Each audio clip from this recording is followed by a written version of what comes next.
Hey friends, just a quick reminder that this is primarily a horror podcast, and whilst we've been very chill and cool and groovy up until now, this is a content warning for today's episode. About 2 hours and 7 minutes in, things get a little bit graphic in terms of violence. This lasts for maybe 10-15 minutes while we discuss the aftermath of that. And so if you're just not vibing with that, that's okay. You can just skip ahead. No worries. Hope you enjoy the show. Oh, I thought that was going to go a little bit longer, but also DCMA. Oh my god.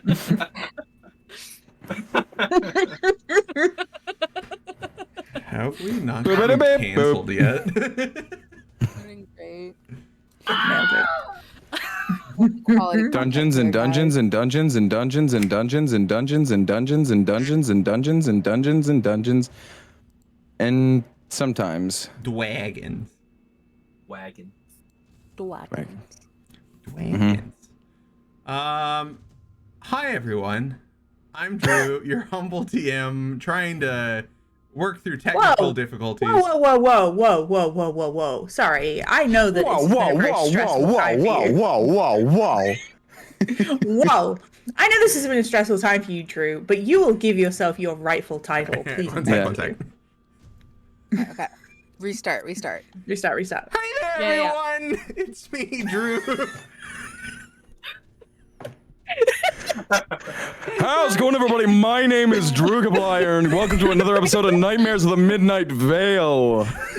It's me, Drew, your humble dungeon daddy for the evening. This is Nightmares of the Midnight Vale. Take it away, Cass. Do whatever you gotta do while I figure this out. Sidebar before ad read thing, man. I really want to make, and if someone could help me with this, when Drew says like your humble dungeon daddy, you know how radio shows will sometimes have like sound effects? I want like a just the most obnoxious like, oh daddy, but just like that after the dungeon daddy, because I think that'll be the intro Drew needs, you know? We all need to say, oh daddy, like right after. That's what it is. Yes. I will never correct. return. Yeah.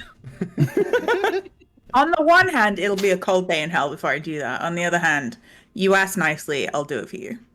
Hey, I can get the ASMR in on it. I'll say Chiseline. There we go. Also, I rolled a 14, you know? Incredible. I just did. Amazing. Wow. Is that for the recap? That's your recap. I just rolled the dice. Well, So, oh no, go ahead, sweet bean. So here I'm gonna do this is an ad. I don't know if somebody else has one. But I have hired a fella. His name is Garen, and he is from the Lame Lumps. He's just behind me over here. He's gonna talk about startplay.com. I'm just gonna talk to him. Hey Garen. Hey! I really like startplay.com. God damn it, Danny! It's so good. If you go on there, it'll be great. You can play Dungeons and Dragons. And there's other stupid little things on there, and we keep starting up and rolling dice. It's just a good time, okay? God, jeez! I can't be on camera. Other words, yelling. I'm done. Oh, that was a nice startplaying.com. Something Jakey boy. I don't know what the rest of it is. Startplaying.games/GM/Jakey boy. Thank you. Wow. Yeah. Wow. Mm-hmm. Incredible. Amazing. Lovely that we had two Wonderful. guests today.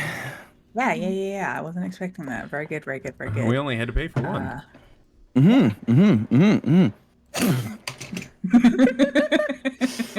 Wait, we were supposed to be paid? Wait, you guys getting paid?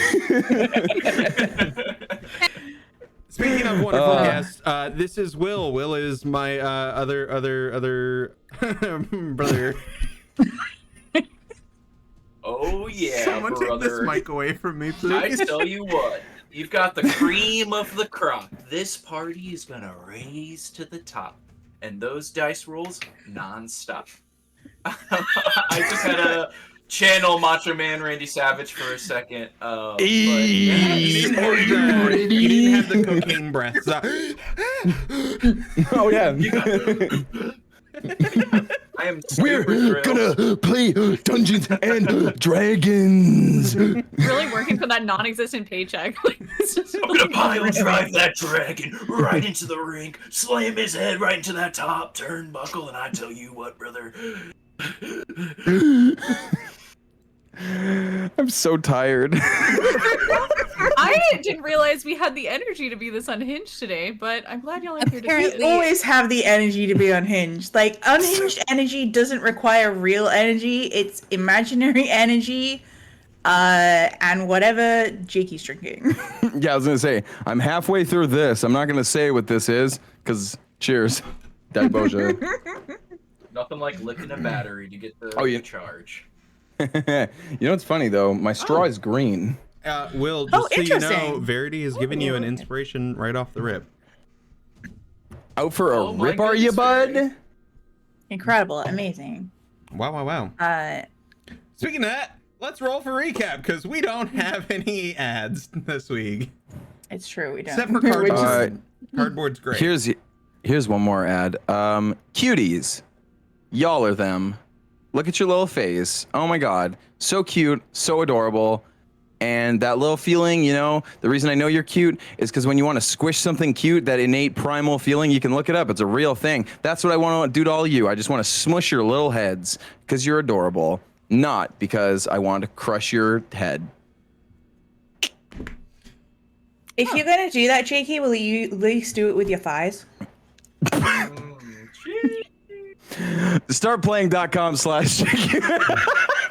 See, I really think that like Spike Spiegel could also like give you a really good ad. Oh yeah, that's Yeah, true. yeah. Oh, that's next week. Next week, Next week. Spike Spiegel will do my ad read in Incredible. 2 weeks. in 2 weeks. In next Actually, 2 weeks. it'll be here next week. We won't be. Yeah, Spike Spiegel we hit, we won't. At some point, Spike Spiegel is gonna be here. Okay, so you don't want to miss it. So make sure you subscribe. Like and Like subscribe. How's it going, everybody? I rolled a 4. Make sure to ring that bell to be notified. God. The Let me milk. just, Milk. You can't see what that is. That's okay. It's a 17 on let me mine. just. Wow, that God. green really shows up really well on there. Yeah, that the green screen though, like I actually like the Aw. green screen. I was gonna turn it off, but it looks really cool. It makes the numbers pop, you know. Really great. Wild Earth dice, They work dice on that you green can screens. pop in your mouth. Yeah, great with green screens. Great as a snack. Whatever's in here, I'm gonna drink it. Only if somebody drops 500 gift subs right now. Okay, hold on 1 second. Uh-oh. Wow! Oh my god! Thank you for the Oh. 500 gift subs! Naked Sasquatch. Looks like V has a 1. Sorry, I rolled a 4 and I thought I was gonna be me, but you know what? Hey. A 6. Also, POV, I have to eat some dice. Was that the bite Roll of the 12. 87? Very good, very good, very good. Thank you. Looks like we got a VCAP this week. Whoa! It's a VCAP. Oh boy, I am so ill prepared for this. Oh, No, you got this. boy, You edit oh the no. YouTube videos. Oh yeah. That's So how I felt prepared. last week. So unprepared for this. So Alright. ill prepared. So unprepared. So, all right. Last time we were doing the do. We we found ourselves in the city of Eldrithian, a cosmopolitan wonder where magic meets the mundane, and it's just generally a grand old time. We got in. Hope had a panic attack and may have tapped into some latent superpower that only activates when she's having a panic attack. Useful. To get everyone chilled and on the same page, we went into a little restaurant that was called the Quiet Piano or something. Pretty close, pretty close. The something piano. Com piano? There you go. Jakey knows. Got you. Jakey knows. Hey, I got you. Hey, coming in with the assist. Thank you. Appreciate it. Got you. Anytime. In which the piano was very calm because it was broken. However, Like yeah, same. Big mood. However, Some of our more competent companions, Meliae and Garth's shadow, got in there with the tools, fixed that right up, and then began to play the piano. Dierdre coming in with the bardic, you know, the chutzpah, and just jamming out, and suddenly everyone wants to come into this fucking establishment because it's rocking, right? And also we gave the guy 50 gold because we ballin' apparently. But Meliae is in the city for a specific reason, and Garth brought attention to that and focused on that and was like, hey, do you recognize any of these names? And the guy's like, they sound like really fucking posh names. You want to try the Upper District, baby? And we're like, cool, okay, where can we stay? And he's like, well, given that you're throwing money around like absolute fucking mad lads, maybe you should stay in the Upper District, in the Celestial Crescendo. Remember that one. Didn't have to look that up. Don't know what you're talking about. I believe you. And so we were like, all right, okay, let's go. So we went, and we noticed that the lights were like bioluminescent floating things. It was very pretty, very cool, very lush. Love that. We go to the inn. We pay a lot of money to stay. We get a guy to carry Dierdre to the room, because, you know, that's what we're fucking paying for, quite frankly. We get to the room, and then Dierdre and Garth have a conversation about Garth becoming a stage manager and getting more money, bang for a buck, let's go. And then goes and has a conversation with the mirror, which none of us see. None of us see that at all. And there's a whole thing, and we get kicked off the call for like fucking 10 minutes so Jakey can deal with that.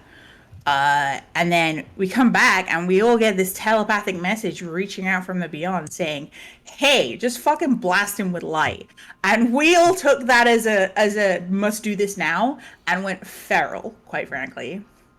And just yeeted whatever was in Garth's body into the shadow realm. At the speed of, literally at the speed of light, quite frankly. And then a familiar person came back into the body and promptly said, I need a nap. And so Amiir was back. And that's where we left it, and that's where you missed on Glee. So, since that was so thorough, I have no backup questions to earn an extra inspiration. So, V, you get 2 inspos. I'm going to give one of those to Jakey, because Jakey came in with the assist on the name. Okay. Thank you. Hey, I will gladly take my first inspo because I have not been keeping track. Oh wait, no, I have 2 because I did the notes, and if you haven't seen the notes, go look at them. That's another thing that could have sponsored Doodle Notes. Doodle Notes. Notes for your doodle. Go check them out in the Discord, which will pop up in the chat at some point in time. And at some point. Be linked on YouTube at some point in time. We'll do it. At some point. I'll definitely remember to do that because, you know, I won't remember to do that. Am I kidding? Hey, V, I'll remind you on Wednesday. You can remind me on Wednesday, but it'll be too late because the VOD will be up by then because I've got to put it up tomorrow because otherwise I won't have time. So I'll remind you on Wednesday. A busy V. Get it? Like busy B. Because you see in comedy, you know? Comedy comes in 3s. Uh-oh. Hey, Drew, do you want to take it away? I sure do. Paint me a word picture, dude. Papa. The party themselves find themselves in the wonderful Celestial Crescendo Inn, where the walls are studded with gold trim and like this kind of like ivory stone that runs through, with little green flecks of stone that run in there like little veins. They all find themselves inside the room where there's a beautiful balcony that overlooks the Valendar districts and the districts on the opposite side of the Ypres River. And they just absolutely annihilated Garth. And now an Amiir appears before them. And this is what is happening currently. I'm so tired. As he falls face first into the ground. pretty We sure should- Hope we was should actually probably holding move you. him. Because you were in a tackle. Oh yeah. Oh yeah, I guess he is tackled then. Pass out. Yeah. Passes out in Hope's uh, arms. Well, I think this is gonna happen after, but I think it starts happening now. Then Amiir just like lays his head into Hope, and he closes his eyes, and yeah, just says like that he's so tired, and while he's saying that, by Hope's arm, there's like something moving under Amir's clothing, and then something starts to like pop out and starts waddling around Amiir, and a black cat appears and starts making little bickies, and as they're doing so, they start wrapping Amiir in a cocoon that appears from the bases of their paws. And Amiir disappears for a moment as through Pickle, I cast Catnap.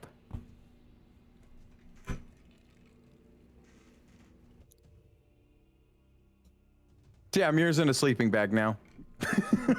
Adorable. Oh. Hope is just going to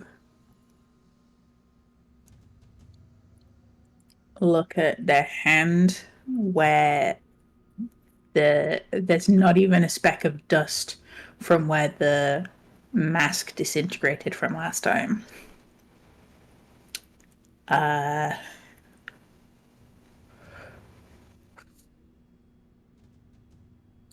And then they're going to pick up this sleeping bag and put them on the bed.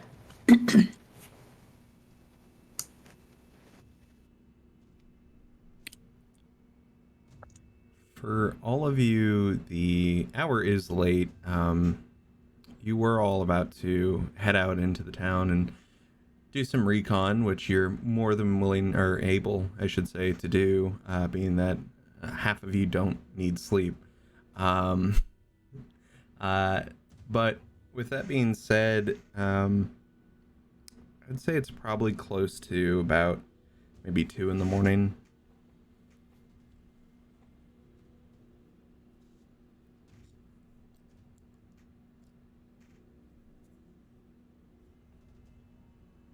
Meliae has no chill. And she was really excited to meet Pickle. Oh yeah, Pickle's not in the sleeping bag, so I think Pickle's been following Yeah, Hope now. no. Since laid down, Pickle's like just kind of walking around looking at everybody. So, Yeah. so Meliae kind of like untactfully like trying to follow Pickle and just like crouches whenever Pickle stops and like hopes that Pickle will approach her. And like the most like a small child like following an animal, like hoping for the best. I think Oh. if Pickle is near, following Hope, Hope's just gonna look at Pickle, look at Meliae, and just be like, "Go on." Hi? Yeah, I think because it's giving the scene from My Neighbor Totoro of like when they find the little guy and the little frog thing. Yeah, I think Pickle will sit, look, and they kind of like tilt their head. Can I pet you? Do I have permission? May I? Hi.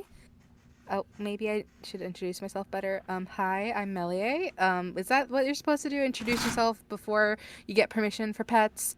I think midway Yeah. while Meliae is like anxious rambling, Pickle's already like weaving between like Meliae's legs and like rowing up against like them, and is just like pleased as punch just to meet a new friend. Literally Meliae right now, like, it's happening. It's gently bends down to give like the most timid of pats. Just like I do not want to break this. We will pet the kitty. Other question. Lovely GM. There's technically a second cat in this room. Mhm. Is there anything happening with the second cat that another cat is introduced without any preamble? Taking a look around, you still see a nice sized divot in your bed.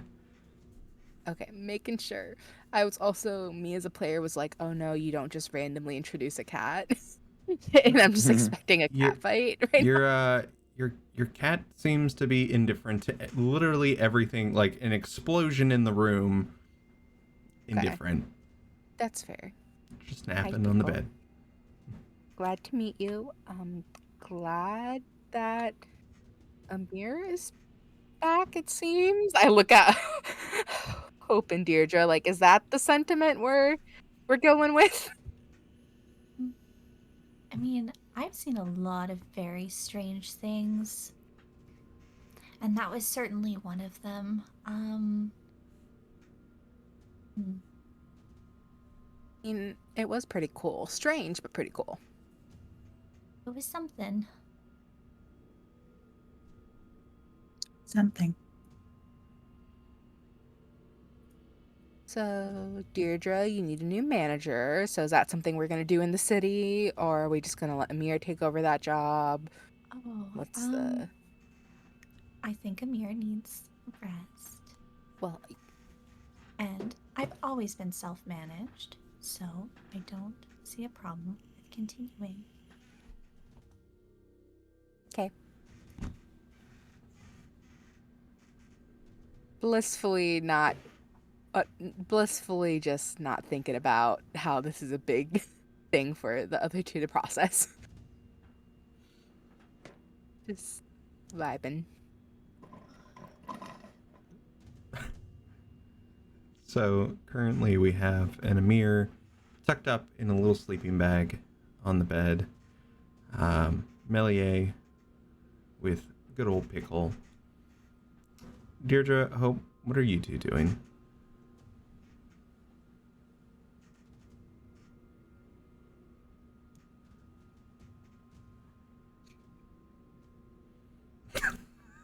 Someone's got to win the chicken fight. Just was kiss already. God. say the I podcasters already are said gonna love this. kiss her. Damn. What is the silence? Yeah, I was gonna have to edit that out of the podcast. Yeah, and then I'll just take the sound clip and I'll send it to Matthew.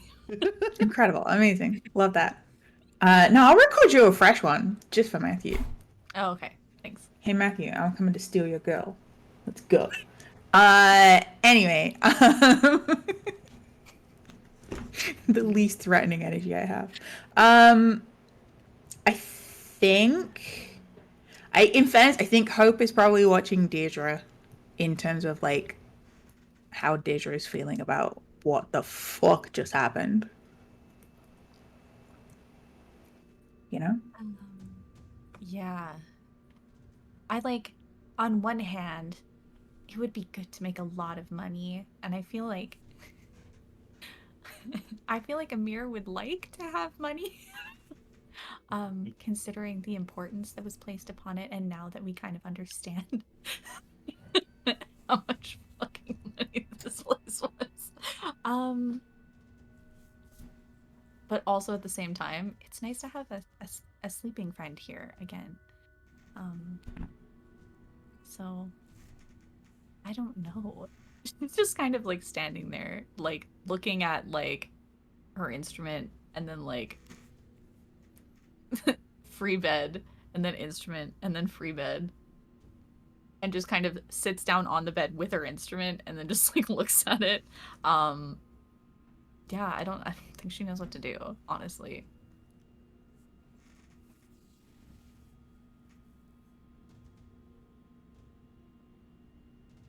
You should rest.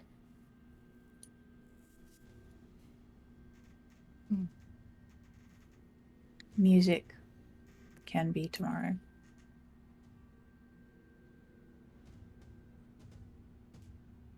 Maybe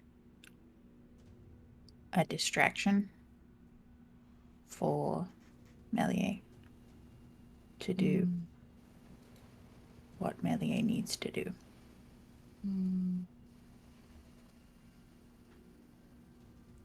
Well, Has it been about 10 minutes, by the way, Sweet Dungeon DM? Yeah. Once 10 minutes has passed, the sound of like ripping wrapping paper opens. Amiir sits up, still clearly very like tired, but at least short rested, because heck yeah. and with the art I sent you, Drewby, Amir's outfit is he's no longer wearing clothing that's fully swallowing him whole, but instead he is wearing he's got like a little cardigan on, a loose tank, and some like pants, and Amir has all of his tattoos and markings, scars, and piercings just full display. He's got like his brow pierced multiple times, his ears. Prior, Amir had a few things showing, but it was very much Amir, kind of wore things that just swallowed him whole. And he's wearing a little darker clothing. Pickle paws at the door, and then he opens the door. Hey.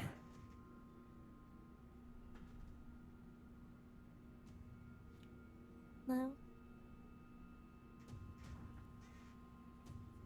I'm just gonna go in a quick order. I vaguely remember, and he points at Meliae. I vaguely remember you, and I just want to apologize for, She's quite tame compared to other customers. It's fine. that is awful to hear. I'm so sorry for the line of work that you're in. But I'm glad this was anyway. Hope, Dierdre. Thanks. I'm not doing great right now, but I can't sleep until I explain something very, very important. The reason How isn't here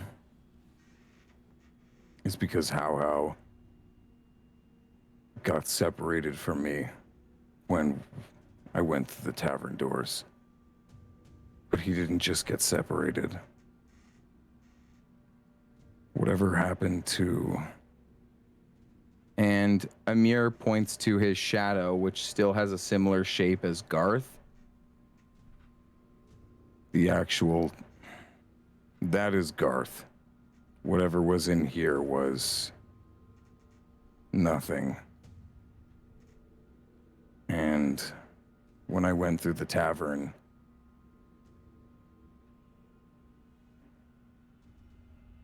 the one on the ground, the shadow, Garth, died almost 300 years ago. When I passed through, How got thrown back almost 300 years ago. He contacted me, and I don't know what he's done. I don't know who he is now. He doesn't hate me, and that terrifies me. But he's different. I wanted to get that out of the way first and foremost before addressing other things. I don't know if that matters. I'm sorry. What for?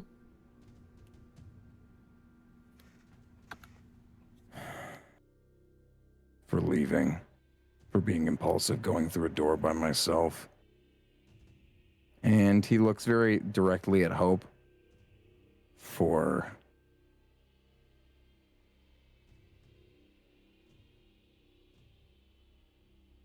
treating you like you're made of glass. When really I was scared if you got hurt, I'd be the one to break. And he looks to Dierdre for putting so little trust in your independence. When I was around, I was not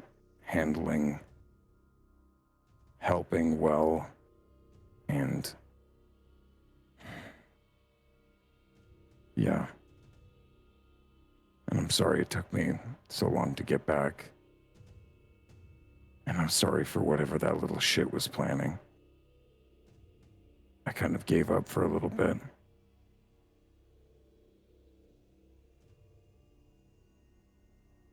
Because he told me when I was in the mirror that you guys would be better off without me. And I believed him.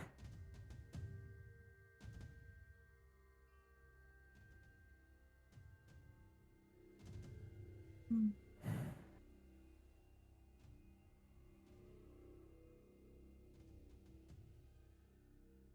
Also, I don't think we can afford this hotel for more than a week. A week? Amiir starts counting coins as he methodically does. We maybe have 3 nights at best.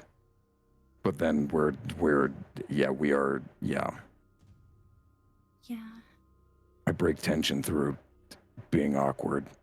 I'm very uncomfortable right now. Okay. Well, I've been advised to sleep, and judging from the bags under your eyes, you probably should as well. They're little bags of holding. Hmm. Holding stress. Yeah. High five. But Amiir like goes for a high five and just like smacks the air sort of weakly. Not even anywhere near Dierdre, just Yeah. Hey, if it'll make you feel better, if you're my manager, I guess I'll let you. If we need to make some more cash, because that worked last time, so can't see why it wouldn't this time. wouldn't be bad to do some jobs to make some money. But sleep first. Yeah. Do you Is there need it's burrito? Do you need burrito? Normally. Is this food we have in where elves are from? I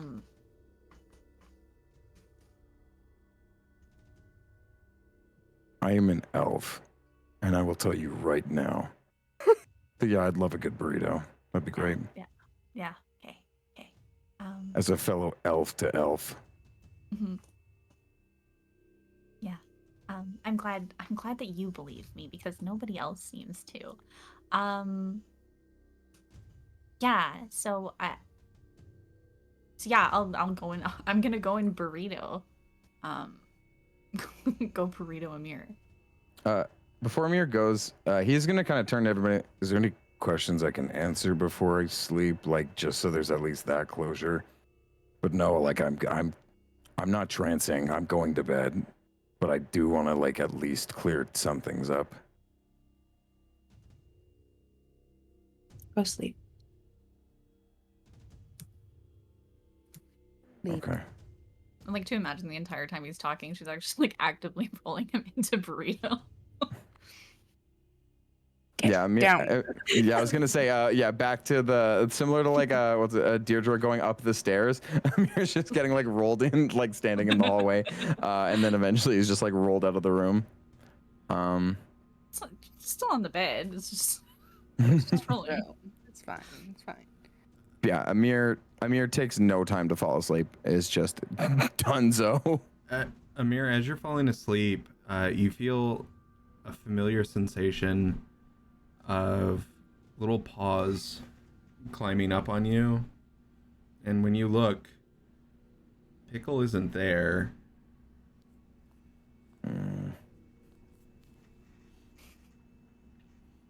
Hey.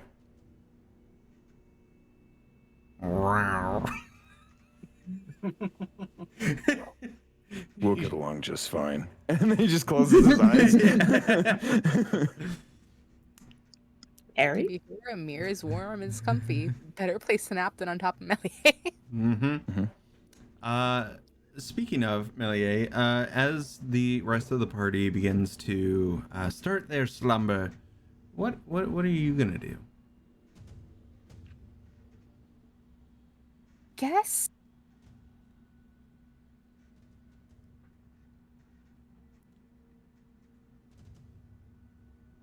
am honestly just probably going to walk around the hotel by myself and like map out the area quite literally. You know what I'm Scope it out. Scope it out. So I'm going to peek in as many rooms I can. Quite literally, like not like people's rooms they're staying in, but you know, like in general, like if staff leaves a closet open, we'll just like and This is our room now. just, you know, just explore the hotel a bit. I think she just recognizes that in theory she could probably go explore what they were going to do, which is our reconnaissance of the security of the higher of the expensive living area. Yeah. But I think she recognizes doing that alone is probably not a good plan. Especially being new to the city as she is. So yeah, she's just gonna explore the hotel and map it out with her mapping. Yeah. ability. So as everyone else begins to start their long rest, you go out and about and just doing menial scoping around, doing some scouting. A few hours pass by. As you're just walking around, you discover that this is like a 6-story building. The 6th floor right above y'all is where the penthouses are. You overhear that those rooms cost about 5,000 gold piece a night. Tuppence. Wait, I have to like translate that to Xandar's right now. I feel like I'm now, Drew. You have me doing money conversion in D&D. Math! Why? My old math teachers would be so proud of me for torturing other people with math. Okay. Here we go. The 1,250 Xandars. Yeah, no, that's still fucking expensive even for Meliae. Mm-hmm. That's damn expensive. But as you... Excuse me. As you go around, you hear one of the hotel guests dying. Having a coughing fit. Yep. Having a coughing fit, having a sit down wee, the usual. As you look around, they appear to be smoking something. Not quite sure what it might be. But probably best for them to... I smoked this jewel and did unthinkable things to my mind and body. But time goes by, morning begins to, like, the sunlight from sunrise begins to fill in this beautiful stained glass on the top, so that kind of teal glow from the crystals dissipates into a more natural tone.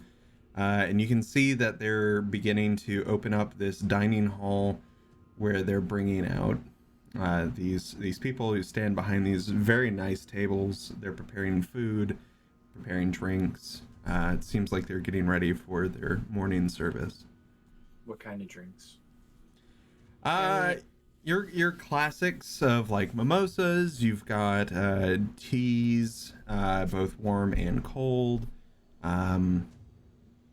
And a few other, like, you see a small table off to the side that is set up for alcohols, but it is much smaller than the rest of the food and drink areas. Nothing like a looks hearty like breakfast of mead. they don't seem to judge, especially if you're paying as much as you are at this place. Just going to grab like some juice, some orange juice, apple juice. There'll be some coffee in there, some hot chocolate. Just bring a sampling up to the rest of the crew who stayed up in the room, it looks like. She's not gonna get actual meals just because she doesn't know what they want. So drink sampling it is. It's pretty impressive. You just grab like this silver platter, load up the drinks, and you this is what you do for a living, and you perfectly go back over to this elevator and get up to your floor. Don't spill a drop. That's great. Not a single drop. And you arrive back Just- to your room. Are they still asleep? I think I measured the right amount of time here. You guys should be awake now, right? Right? It would be the sunlight would start to come through the balcony windows that never got closed from the debacle of the night before. So there would be that sunlight coming in, waking people up. I'm just gonna kind of gently set down the platter on the table. And is Hope still here? It's a good question. No. Okay, Hope I'm doesn't just need gonna- sleep. Well, that's what I mean, but I didn't know if you had stayed in the room or gone elsewhere. That was No. That's what I wasn't sure about. Hope went out to the balcony, clicked her heels, and flew down to the ground floor. Fair. So I will awkwardly sit there with my drink sampling. So we'll do a little bit of a rewind on that. My apologies. I always forget Hope doesn't sleep. Hope, when you float down to the first floor, what is it that you're doing while everybody else rests? I have in my head, and please correct me if this is wrong, but I have it in my head that there's like some like open green space Absolutely. around this So, hotel. Around this hotel, there's a very much like this whole district that you're in is covered in trees. There's small ponds and fountains around this area. Very much green space around these two buildings in this district. I think Hope is just gonna find like a little like pond or something, that like with a bench nearby, and just kind of sit and kind of lean back looking up the stars for a couple of hours, kind of processing what the fuck just happened. And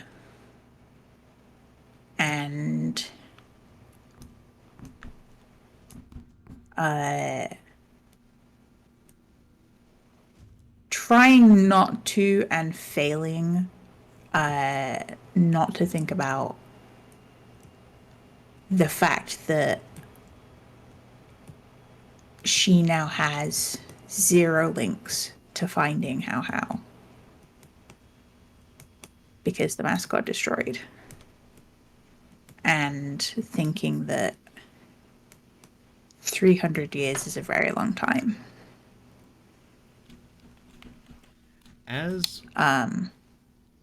So she's just kind of processing that. As you sit there, Hope, and the hours pass, and you watch as the stars slowly fade out of the sky as the sunrise comes up, you hear some commotion near you, near the trees. There appears to be a very much similar skin tone to Amiir, with dark black hair and a dark black beard and mustache. Gentleman talking to, or I shouldn't say even talking to, kind of in like a panic attack mode, talking to 2 guards, yelling about something. And Will, I'll let you describe that just a little bit more. What you might see is a man, a half elf with brunette hair, about shoulder length, kind of adorned in what you would expect a farmer to be wearing. On his back is kind of like an A-frame backpack. It's just a simple rectangle, and it just has some simple farm tools on it, and a loose pouch dangling. He reaches for the pouch, and you just hear him yelling at these guards that it's been stolen. My belongings, they've been stolen. I need to find it. It is extremely important. This is so big. Please help me. Sir, we're doing the best that we can. We're writing down this description. It's a gem, you say? Yes.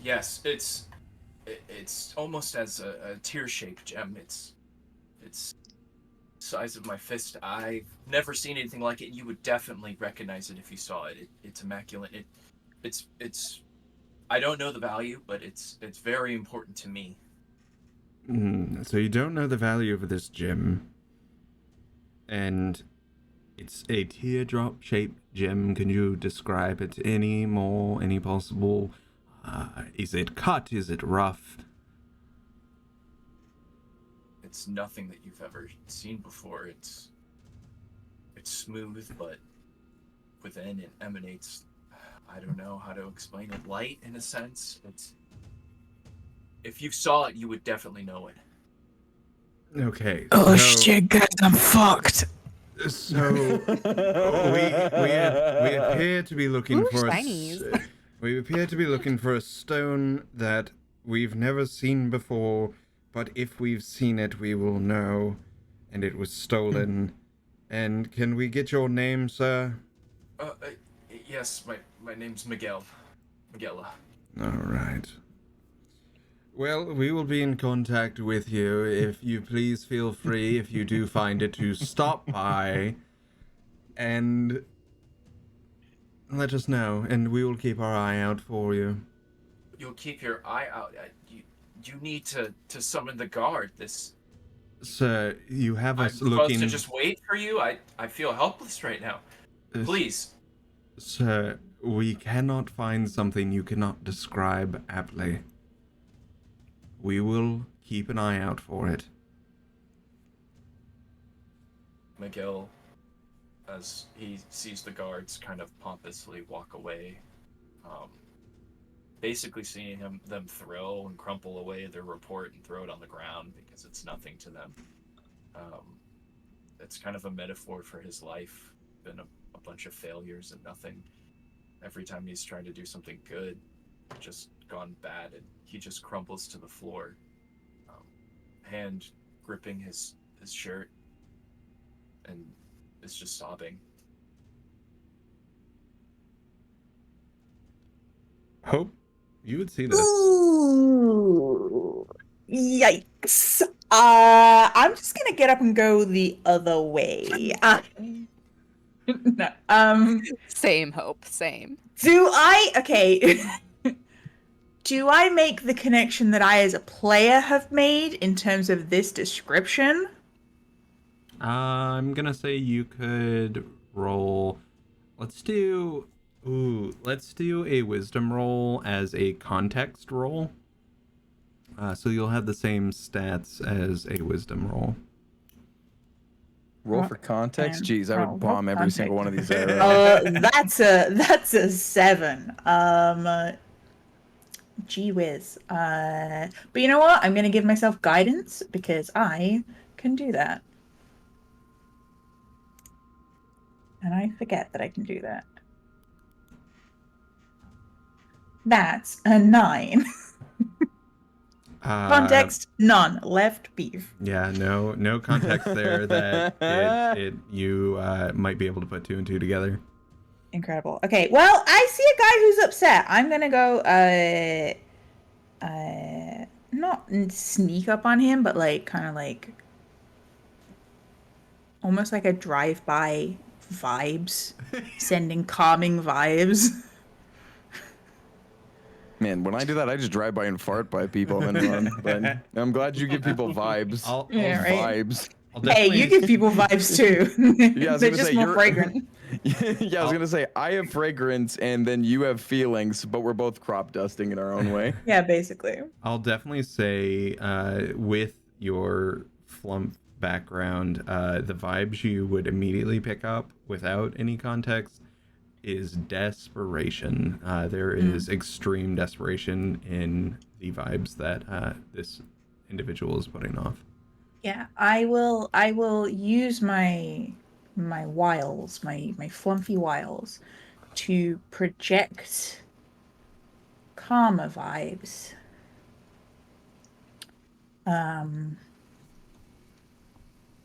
And if they stop crying, which is the goal, then I will sidle up to them, kind of like look like that thing where they're like on the floor and I'm like bending over sideways to try and like catch their eye and be like, "Hello." Miguel's gonna feel like a sense of warmth and kind of like the knot in his chest release. He's gonna take a deep breath in.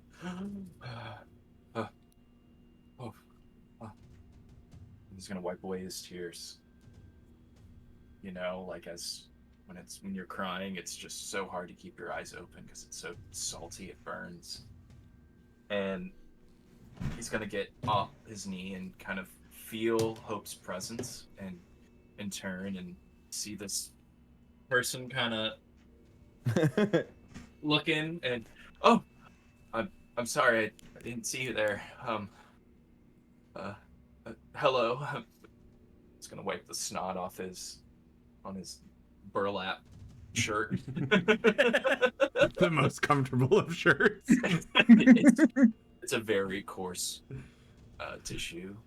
It's rough, of course, and it gets everywhere. Bleeding. You rub your nose. Just sandpaper. I'm sorry. Hello. Are you okay? I have never truly been farther from okay in my life. But how are you? Lovely morning we're having. It is a morning. You said something lost?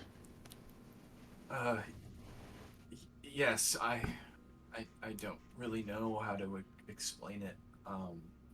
What can I see on Hope? Like, what do I make of Hope? Okay, well, first of all, Hope is about as far from human as you can get. No nose.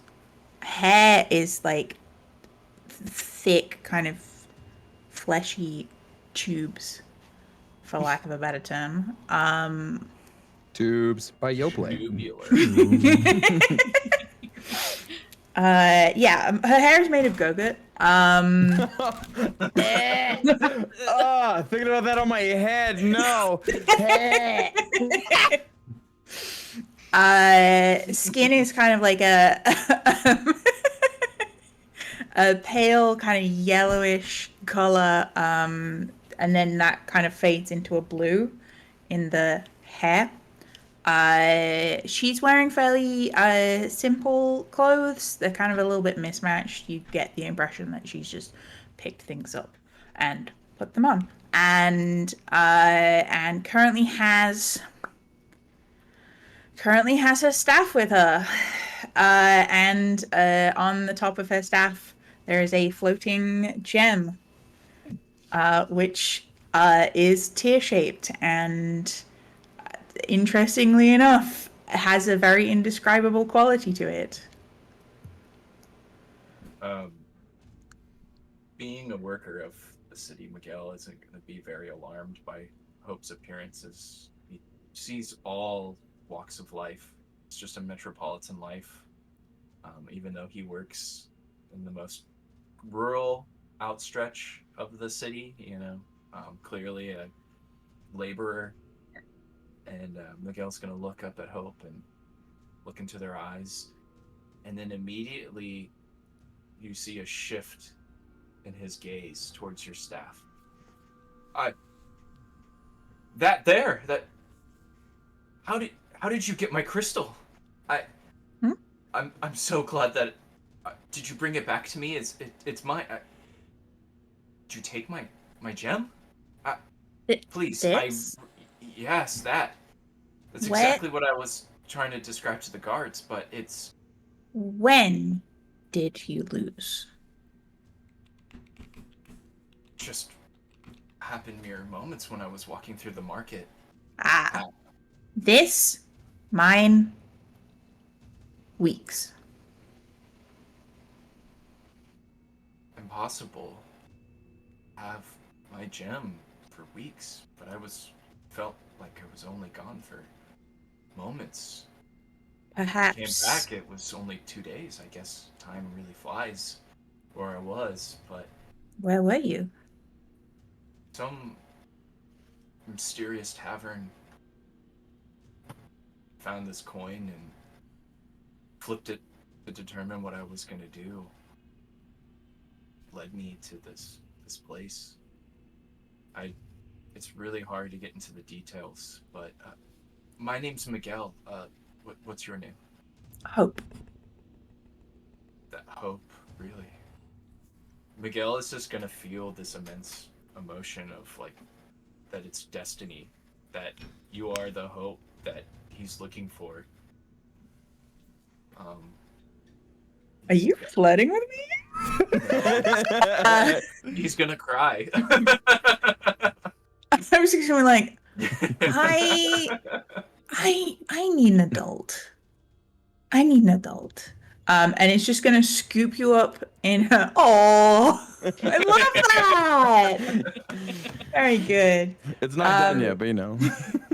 It's just gonna scoop you up in their arms, and then clicks their heels and flies the fuck back up to floor 5, baby. Like a sack of potatoes, Miguel's gonna hold on. You're flying, Peter! I was like, I need adults! Please help me. With this, Meliae, as you're setting down these drinks very carefully, not to make a lot of noise, all of a sudden through the balcony window, you hear. As, Please tell me they run into the window like birds. No, maybe I'm a Rolodex saving throw. Please. That's a 16. We're fine. Yeah. We're fine. I had to ask. But yes, Dierdre, Amiir, you'd also be woken up by this just abrupt entry into the room. It's just 2 people burritoed, but like just. I feel like they both wake up, eyes just shoot open, they're both wrapped up, and then they both see how tightly burritoed they are, and it's like someone's gonna get the door. and just camera zooms on Amir's face. Oh no. And then just rolls out of bed. Boom. And then he just Meliae, by the time he rolls to the door, Meliae opens the door already. Yeah, it's just like Amir's face at the door. Yeah, there's just an inchworm. I heard someone yell, I need an adult. I am here. Meliae! Meliae! Yeah, I'm coming. Opens the box. Adult needed, Meliae. I'm the adult? Today, There's yes. plenty adult. Okay. I mean, I guess I don't know by whose species timeline would I be considered an adult. Anyway, Your cat is angry. Yeah, right. Damn. This abrupt wake up. I will open up the door. So, you found a person. This person from Soul Cellar. Do I recognize having seen this person? If so, how long ago? No, you actually would not have seen this person. Oh, okay. Okay, so he has a token? And how is that relevant? He thinks this his. Miguel's on the Okay. floor with his bag kind of smashed from flopping onto the balcony and just kind of like, he's gripping onto like a banister of the balcony and the floor, trying to stay stable because he was not expecting to be yeeted 4 stories in the air. The way you initially said that, I thought he was on his backpack turtle backing, just to like get up. Just about. Definitely what's happening. Okay. That is a quite unusual gem. I haven't seen one like that. So that narrows it down quite a bit, but that doesn't mean it's true. It could be. But this mine. Yeah, that is yours. Weeks. Yeah, it's yours. Mine. Why are you I like- believing him?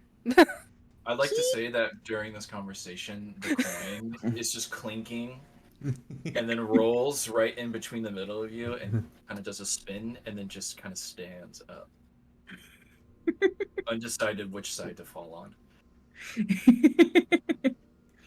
I mean, this He is seems clearly yours. sincere. Uh, If there is more than one, I could mean, be important. I can try to figure out what that gem is. It's clearly magical. Do you it's want me to do very that? important. Why is it important? I've made the ultimate sacrifice and deal for this. Still a little seasick, airsick, jet lagged. What sacrifice? One's true soul. My Okay, soul. so you sacrificed your soul. From the kitchen, the burrito stands abruptly. I like soul as in soul pact, and the blankets drop.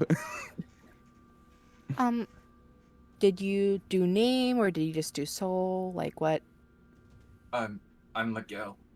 He's gonna brush off the dust from a hard day's labor. So, oh, it's you. It's me. Okay, so I'm gonna roll a deception check just for myself to see if Meliae can keep this.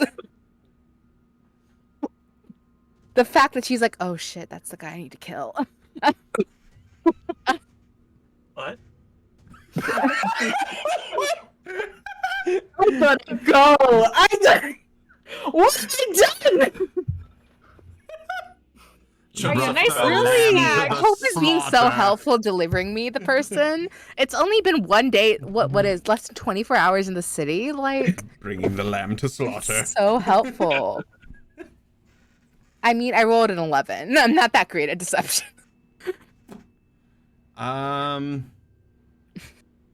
What And is I'm pretty it? sure Hope's passive perception is like very high. It is very high. Passive insight. Yeah. What is it that you end up saying in your deception? I just said, oh, it's you, as if I'm recognizing the name.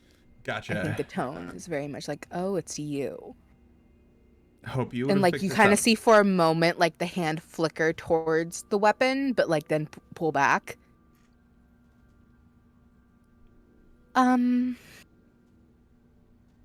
You Well, have I seen can- them at the inn. No, I haven't. But you know them.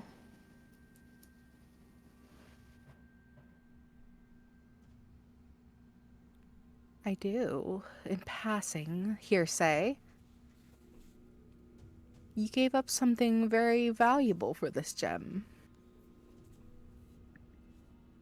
Something of equal If it value is yours. from what I was told. DM Mhm. question. Mhm. So, Amiir has looked through Hope's memories and saw how Hope got the gem and what happened. Mhm. Where Hope found the gem, the person that's standing there, is their backpack or clothing matching anything similar to where that was? Mhm. So now, does this like height-wise look like something similar at all? No. So looking back through Hope's memories, I believe the person with the backpack was Amiir.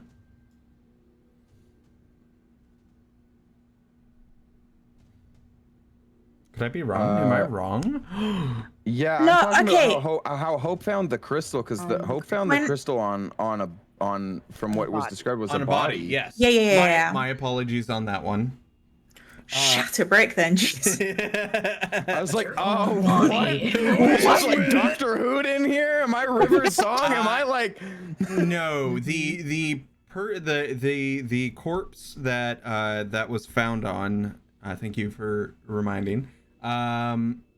Does not look like the person in front of you. Much bigger tits. Decayed. They're saggy now. Just time does that. Yes, it does. Yes, it does.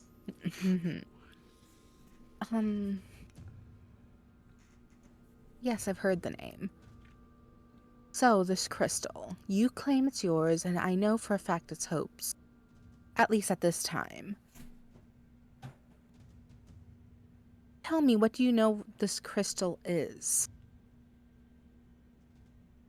I just know that it's some sort of tier, and that I need to bring it. You bargained away something precious for something you don't know what I do. Forgive me for what it does. Forgive me for not believing that.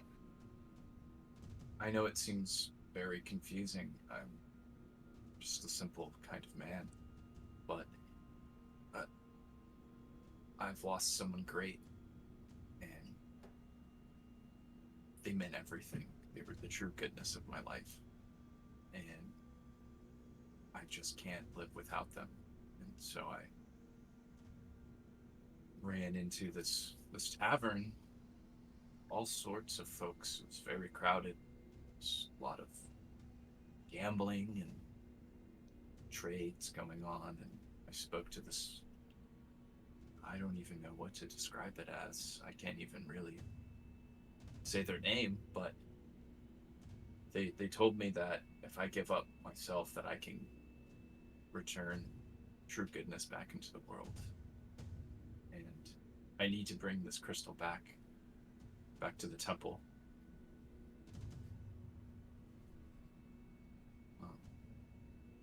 Meliae, there's a simple way of verifying the story. And that is? At least the one you're thinking of. What's your name again, guy? Miguel, did you just crawl out of a cocoon? And there's cats? It's a burrito. It's an elven thing. Well, I'm quite the elf myself. You hear like a, yeah, it is! And it's like Dierdre crawling out from underneath the other bed because she's had to like roll all the way off. No, because she's trying to get out of the burrito, but she burritoed herself, so she's been rolling, and she got under the other bed to get out of the blanket. Now she's crawling out of it like... Yeah. This is like scene from The Ring. Yeah. Miguel, this is terrifying. Miguel, do I have permission to read your thoughts? It's a strange question to ask. If you want complete and total transparency and honesty, and for these people to believe you, I can project your thoughts to them. I would do anything if I it can- means getting to the truth. All right. Amir's gonna walk up and takes a little copper piece, flicks it in the air, and as it rotates, while it hits his hand, Amir's mind is opened, and he connects with the fella Miguel's mind. And if Miguel is willing, then Amir's going to delve right into his thoughts. Not anything too personal or odd, but because of a little guy, a little stinker that was once connected to Amir. Amir is gonna fill the room with major image, and make everybody see this memory as if we're watching it like real time, basically like walking through his memories, quite literally. All right, cool. Sorry, I had to send something to someone. So as you delve into this, the room goes black around everyone, and Amir, you're witnessing this core memory, first person, as if you were living the life of Miguel. And in front of you, and the rest of you would all see this too, you see this like lilac skin, beautiful elf with long black hair, and this smile just like caressing on the hand on the face.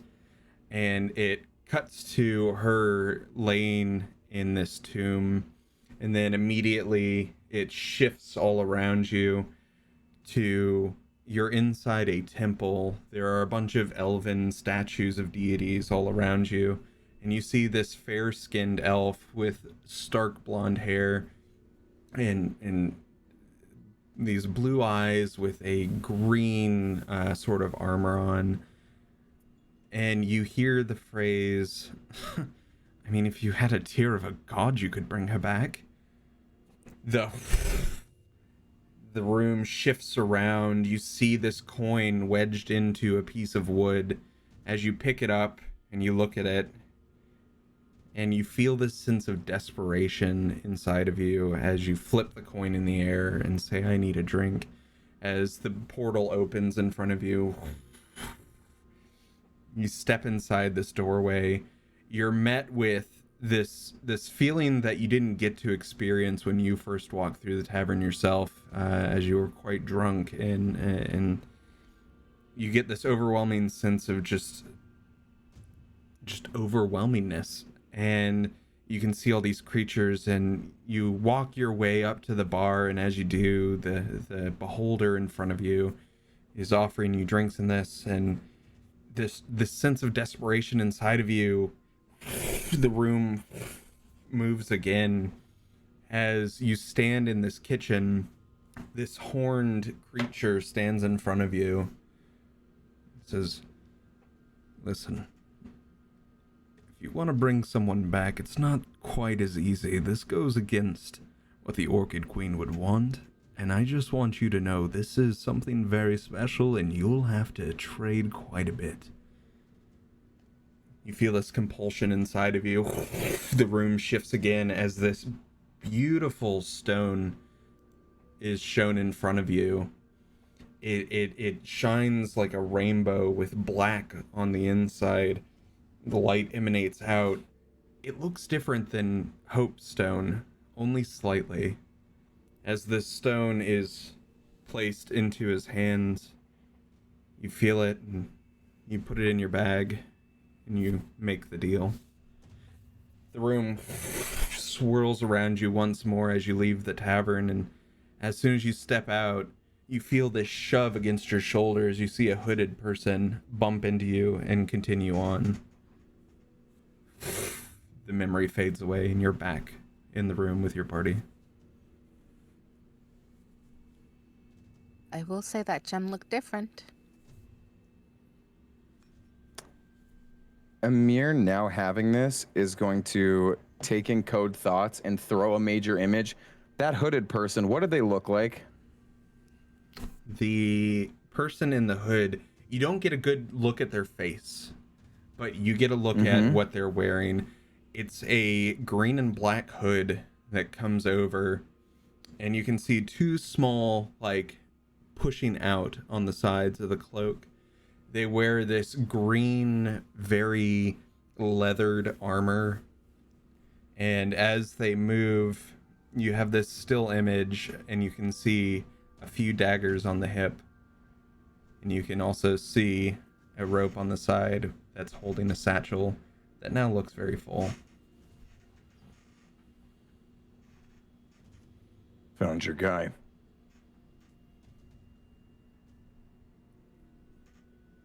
Miguel's gonna snap to it and do you understand now?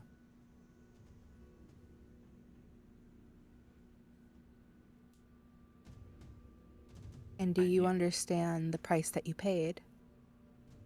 I do. And I'm 100% willing to give it all up for her.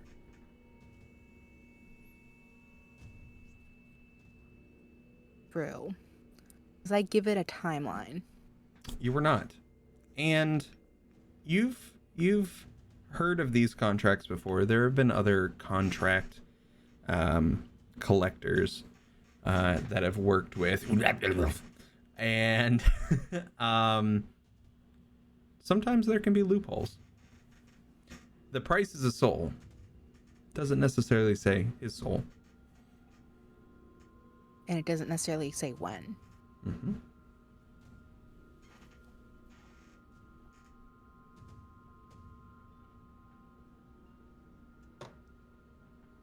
Miguel's gonna reach slowly for the orange juice that's on the tray.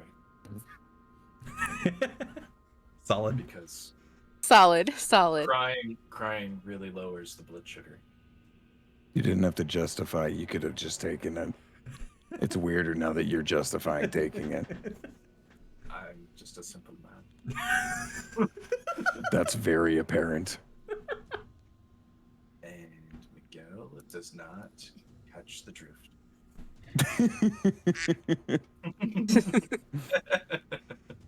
Can I make you new offer?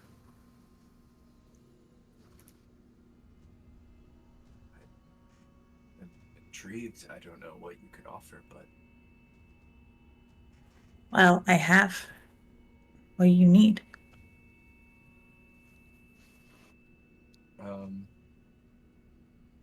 can Miguel tell the difference now that he's closer to Hopestone?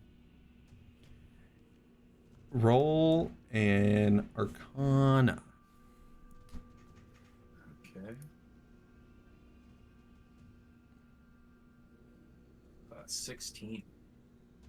With a 16, I would say you'd be able to tell the main difference. The one that Hope has very much has like this Aurora Borealis vibe to it with this opalescence. Whereas the one you had was very much more like this rainbow oil slick sheen on the inside of the stone.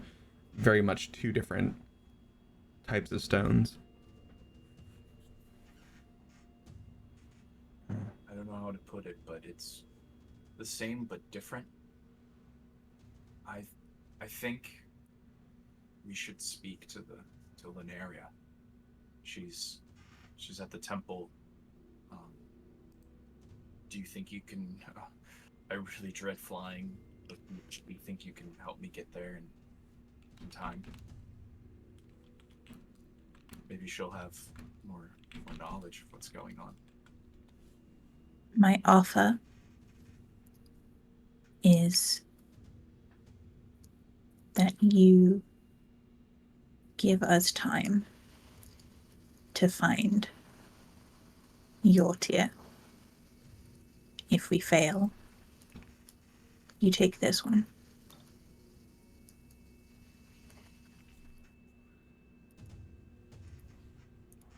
Miguel's gonna think as hard and as deeply as he can.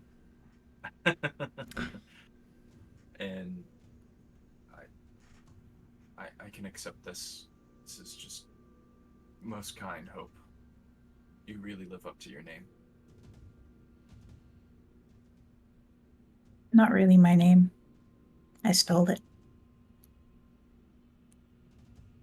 All true good things are stolen. That is not even remotely true. Miguel is, has low wisdom. Like there has been heinous things that have been taken. Like we're talking like land, like people's right. No, not just, theft is. I'm gonna give you this one. You know what? No, I'm gonna go you have sound some. like a person that really appreciates a museum. Like I don't. I have never been dressed up properly to be allowed in.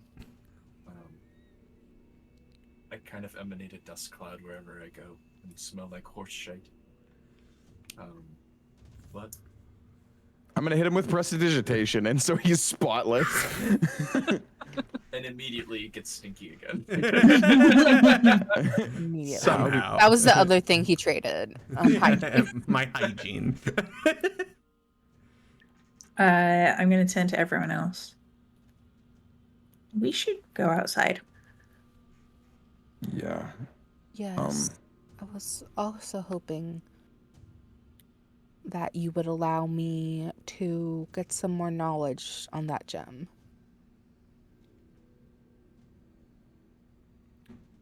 Sure. I would like to cast Identify on Hope's gem. Okay.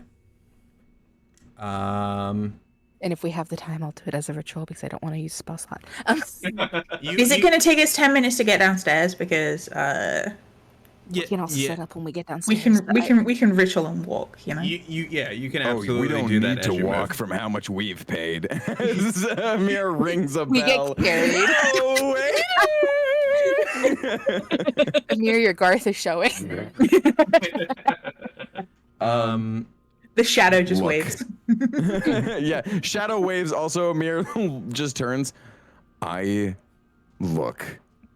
had 3 nice things in my life for bought purchases. This is one of those things. I travel very lightly, and this took such a sizable portion out of the amount of gold we have. We're getting a carried spa? downstairs.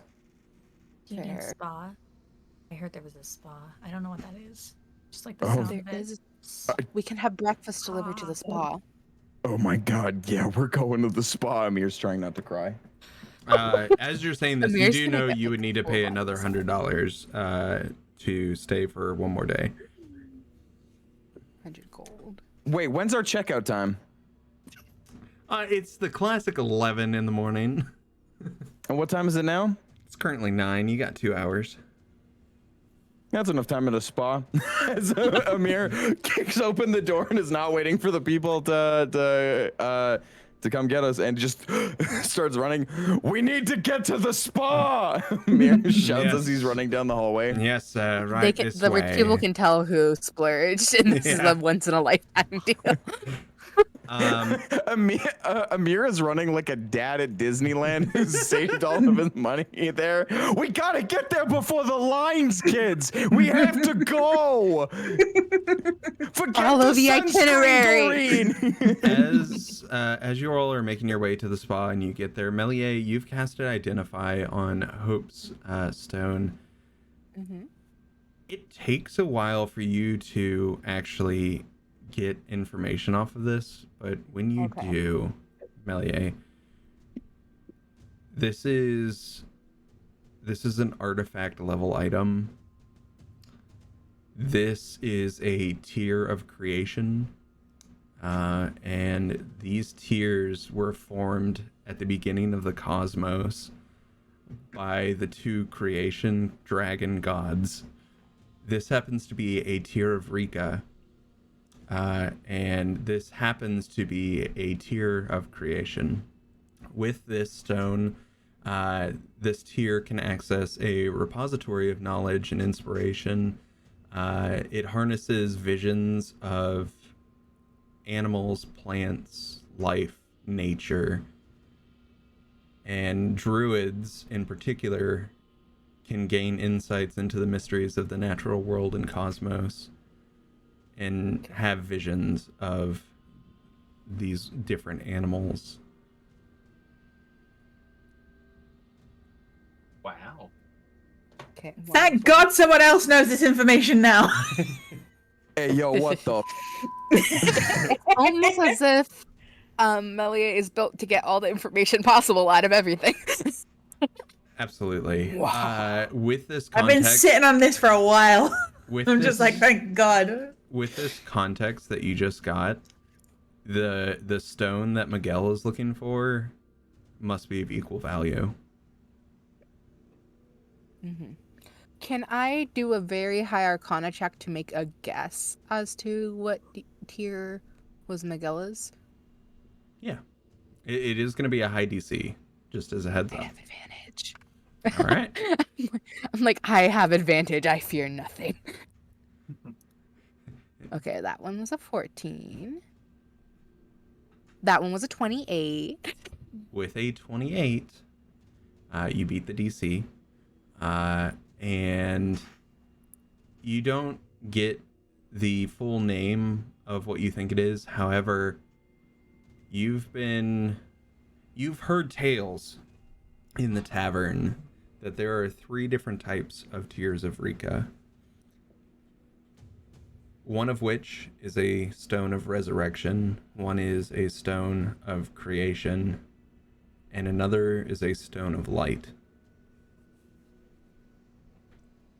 You have a feeling, with the context that you've been given by Miguel, most likely the stone he had was a stone of resurrection. Well, we left. Is Miguel coming with us, or is he in the room while we talk? Miguel He's coming with us. would have come with you. us? Okay. I will, knowing Hope is very perceptive, I will whisper just loudly enough for her to feel. Your stone won't work. His was specific for resurrection. We'll see.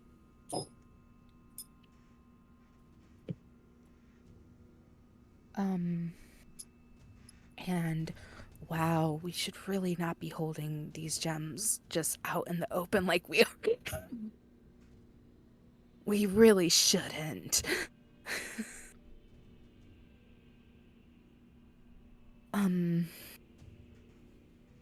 Okay. Okay. I kind of hold my hand for it back.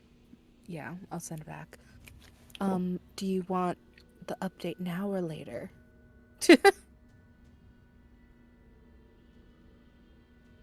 Later. Sir, please no cannonballs into the spa. I do what I want. Also, Meliae is gonna steal all the fancy bar soaps for Amiir. There are also monogrammed towels as well. Yeah. saying. The robe is just kind of like. The in slippers and robe. Yeah, It's kinda all of it is full getting on stolen. Somehow still filthy. Spa. It's filthy. He's gonna do a belly flop because they didn't say anything about belly flops. Sir, please no belly flops. You're already Why in. is the water turning brown around him? The water's turning brown around him. I'm getting out of the pool. I'm getting out. Why? How is he making it dirtier? How is he making it dirtier so fast? What is coming off of him? He's back. He's like backstroking and spitting out like water, but the water's coming out brown. He's just having the time of his life. He's never been in such an establishment. He's true childlike whimsy. Stinky, stinky whimsy. Incredible. Hope did not go to the spa. Hope wouldn't know what the fuck a spa was. It's like a place with what? What? Soap? I don't understand what that is. What?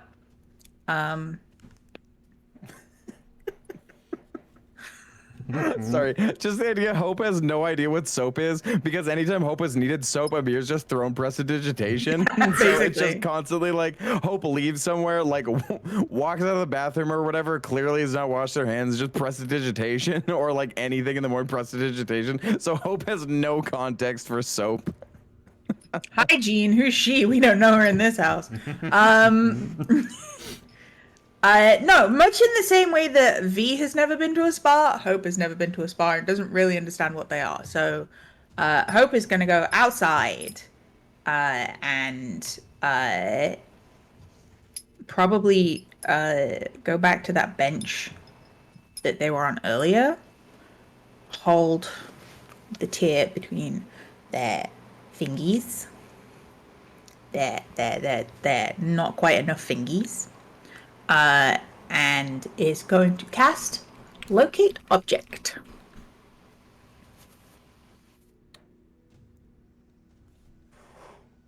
Ooh. Uh-oh. Uh-oh. Drewby's rolling that face. Yeah, I didn't have that spell prepared, but I also looked to see if I was like, do I need an hour to re-prepare my spells? Little old locate object.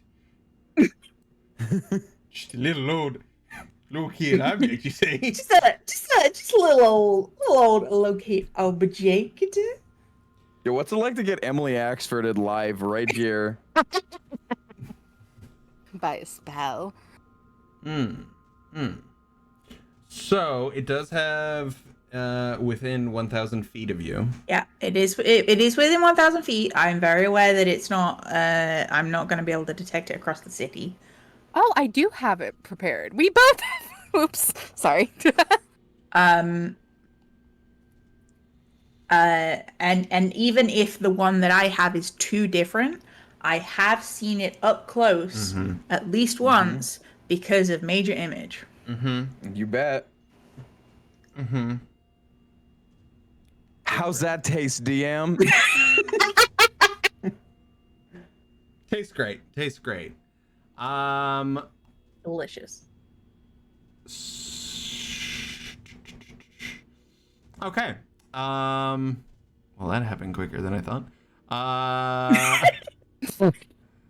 While you're grabbing the answer, though, I do have a question. You said what gods for the gem? The draconic deities, the pantheon. So the These specific three are- Yeah. three Dragon these nuts on your face! Let's go! You still said it! Woo! Oh, you got it here, folks. We gotta locate object. We gotta drag these nuts. We got it. That's it. Nightmares of the Midnight Vale, ladies and gentlemen. Thank you. I just took 90 psychic damage. Amir is dead.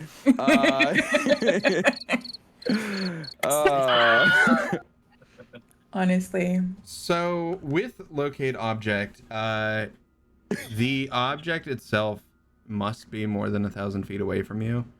However, I will allow to know that the object, you feel like the object is currently in motion. You're not quite sure where, but it is moving. So it's beyond 1,000 feet, but I know that it is moving. Mm-hmm. Interesting.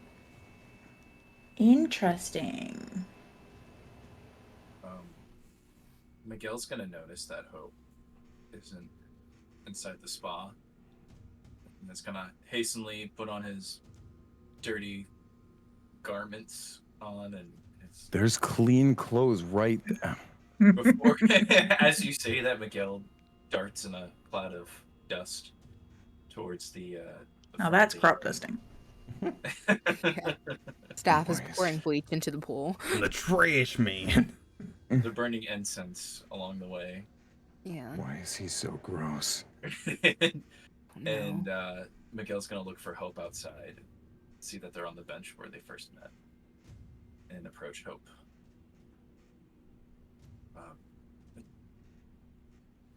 I see you're. Are you busy right now? It's moving. It's far. And it's moving. Can you feel where? I can be. With that sense, you know it's past 1,000 feet, but it is close, if that makes sense. It's far, but it is still close. I have concentration on that for 10 minutes, so if it comes within 1,000 feet, I will be aware of that. I think we should speak with Lunaria. She's over at the temple. If there's any place it could be, or someone knows where it would be, she would know. Moving is probably smart. Maybe in the right direction. Maybe we might cross the path.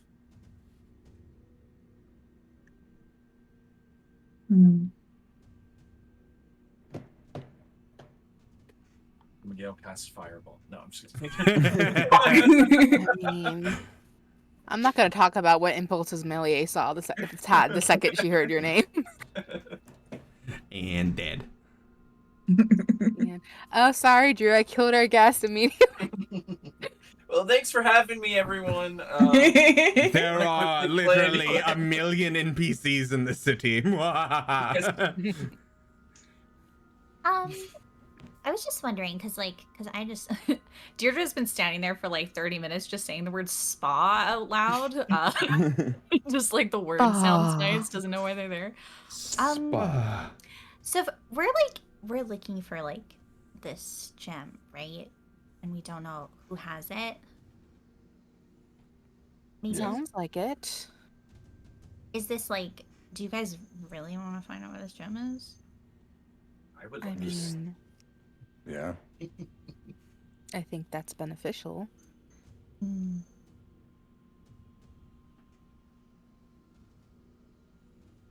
Okay. And then just gonna like pull out the mirror.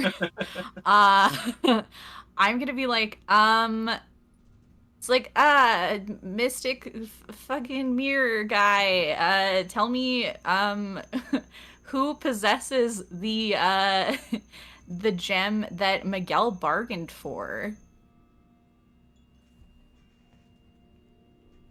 Because it's history of the object, and the object is Miguel's gem. Also would have It is. said that it's a gem of resurrection. You are extremely lucky, as I just rolled 100 on a D100. Damn.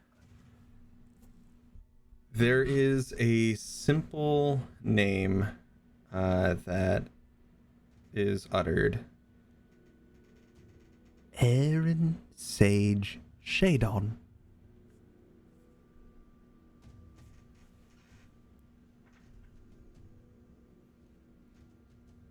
The Jewelers of the Depths.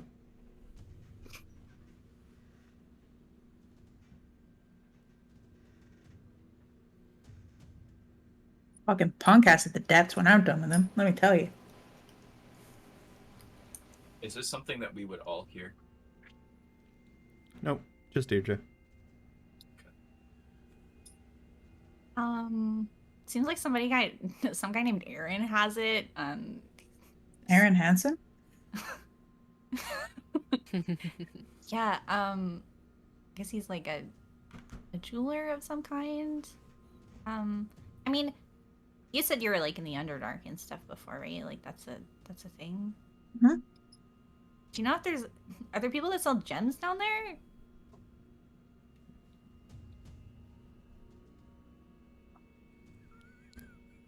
Not to us, but why do flumps need gems? Oh, I guess that makes sense. But yeah, some guy named Aaron who's like a jeweler of the depths or something. Maybe Sage. Did you?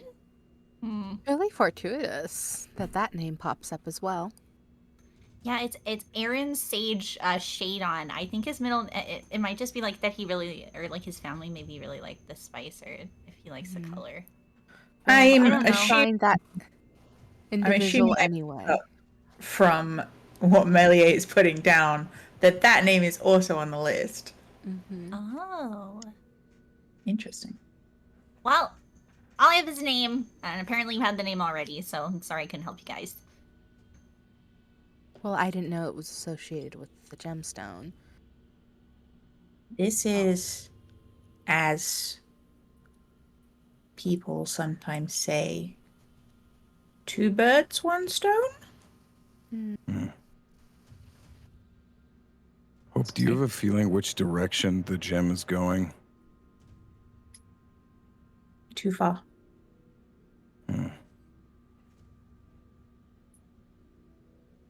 If it's moving, though, that means likely someone's not indoors.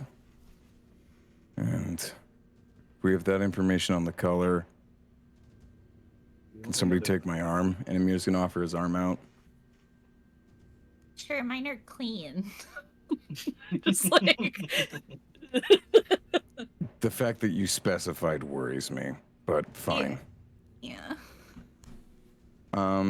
Yeah, when Dierdre takes Amir's arm, Pickle pops their little head out, and Amir rolls her eyes and goes, "You can show off now." And he extends his wrist out, and Pickle moves through her sleeve, jumps out high in the air, and 2 black wings open from her back, and she flies in the air.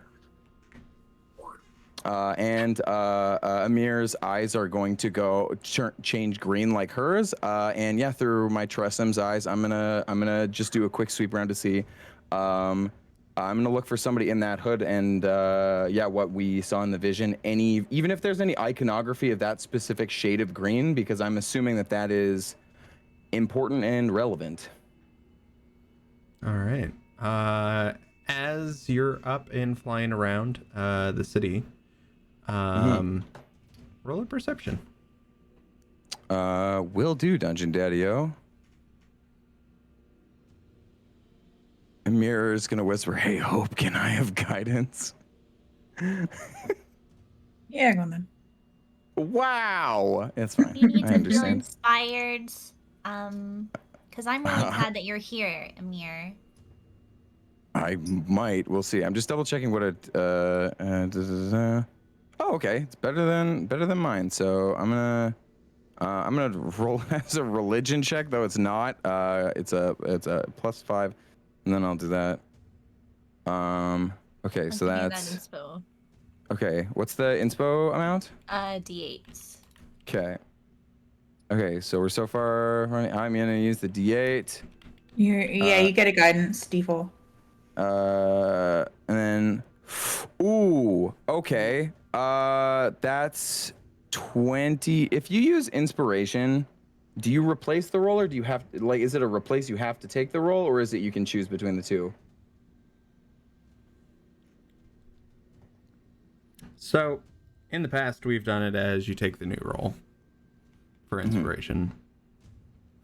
Because I'm like, I have a decent middle of the line roll, but I'm like, I still have. Risk it. I'm gonna risk it. Yeah, I'm gonna roll with inspo. So I still have I have +9 with like the guidance and inspo. Yeah, so that's a. Yeah, that'll do it. That's a 30. Okay.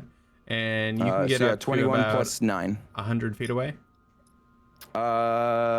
Yeah, with Find Familiar, because I've Familiar is connected. 100 feet.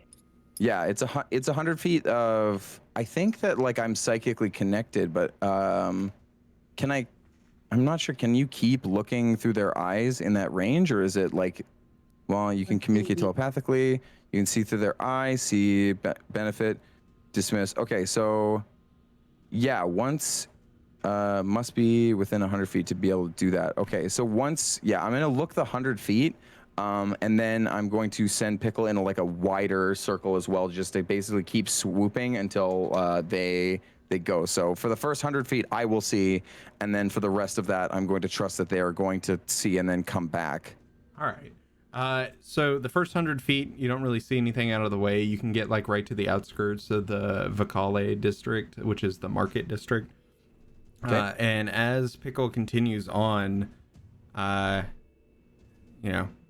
darkness for you, and then all of a sudden vision comes back to you, and you get this vision of someone in a green outfit, currently no hood, but with a perception of 30, there is a symbol on their chest.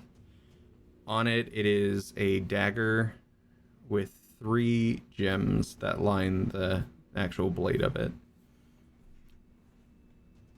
And they are currently in the market district.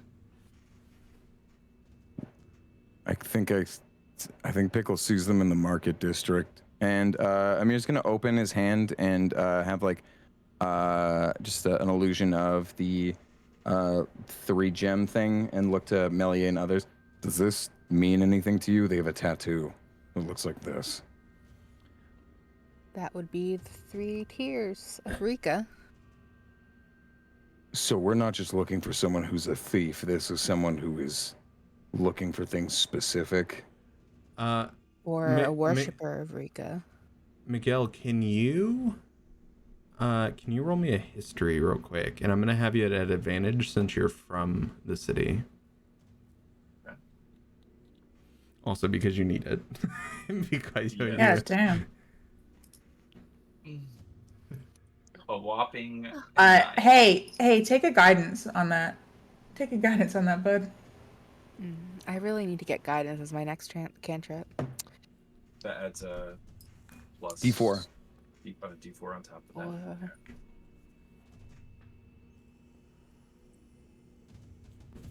An 11. An 11 is actually good enough. You work in the lower districts, and you're familiar with the names of local underworld guilds, for instance. This one in particular, that symbol is for the Jaded Jewelers.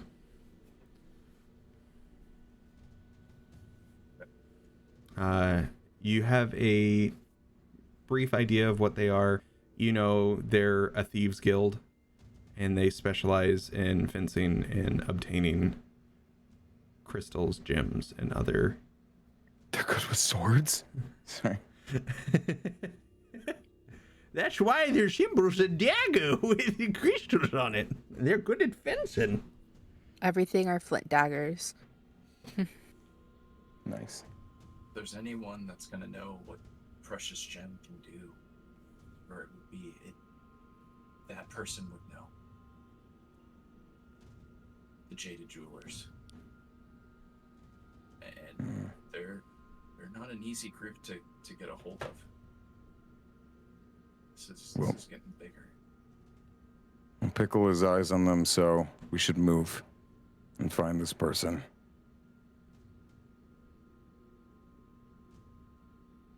And that is where we're going to take a short 6-minute break. We will be back in 6 minutes. So until then, go get something to drink, go get a snacky, and we'll see you back here in just a minute. All right, goodbye.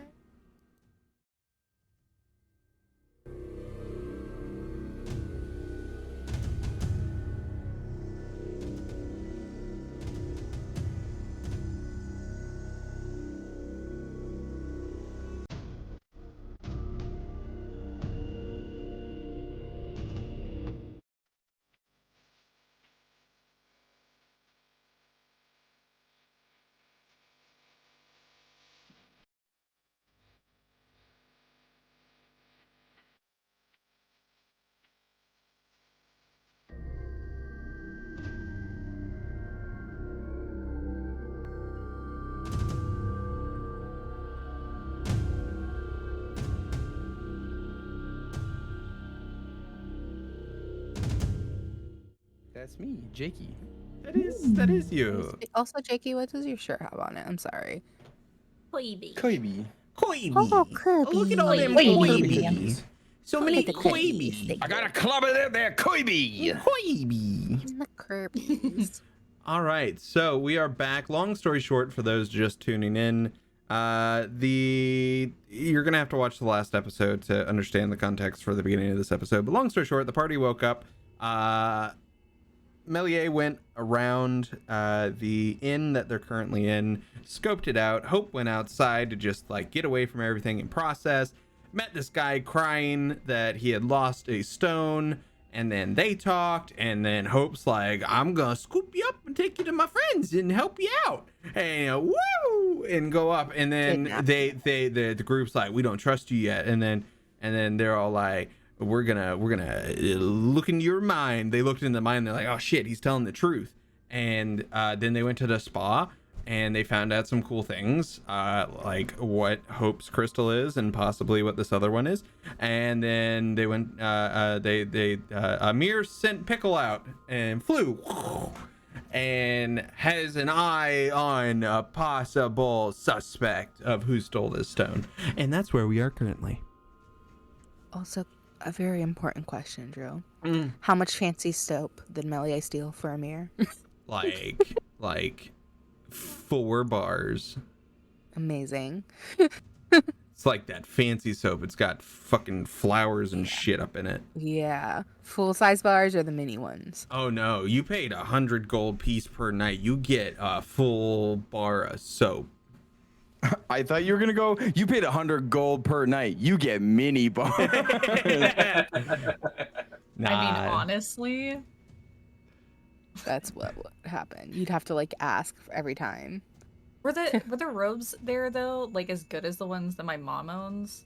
No. No. Disappointed. Not for a long time. Your mom's got them like cashmere robes, like super fancy, doesn't really hold water well, but you know what? They look nice. Cashmeris apirus. It's form over function always. That's right. So yes, you have an eye on someone with a tattoo that Miguel has stated belongs to one of the thieves guilds in the city. Meliae, can I have my ring back, by the way? Oh, sure. Takes off the Thank ring. you. Thanks. I'm not as quick as the little one was. It is okay. I have other means of getting around. Knowing your profession, that scares me more than it should comfort. Anyway. Especially after what... Yeah, we're going to talk about that whole memory thing, looking through that. Yeah. We should... What? It was a deal that was made. Yeah. Yup. He agreed to it. Mm-hmm. Did he know what he was agreeing to? That's why I asked him multiple times when we first met. Did he understand what he was giving up? I know what I was getting into.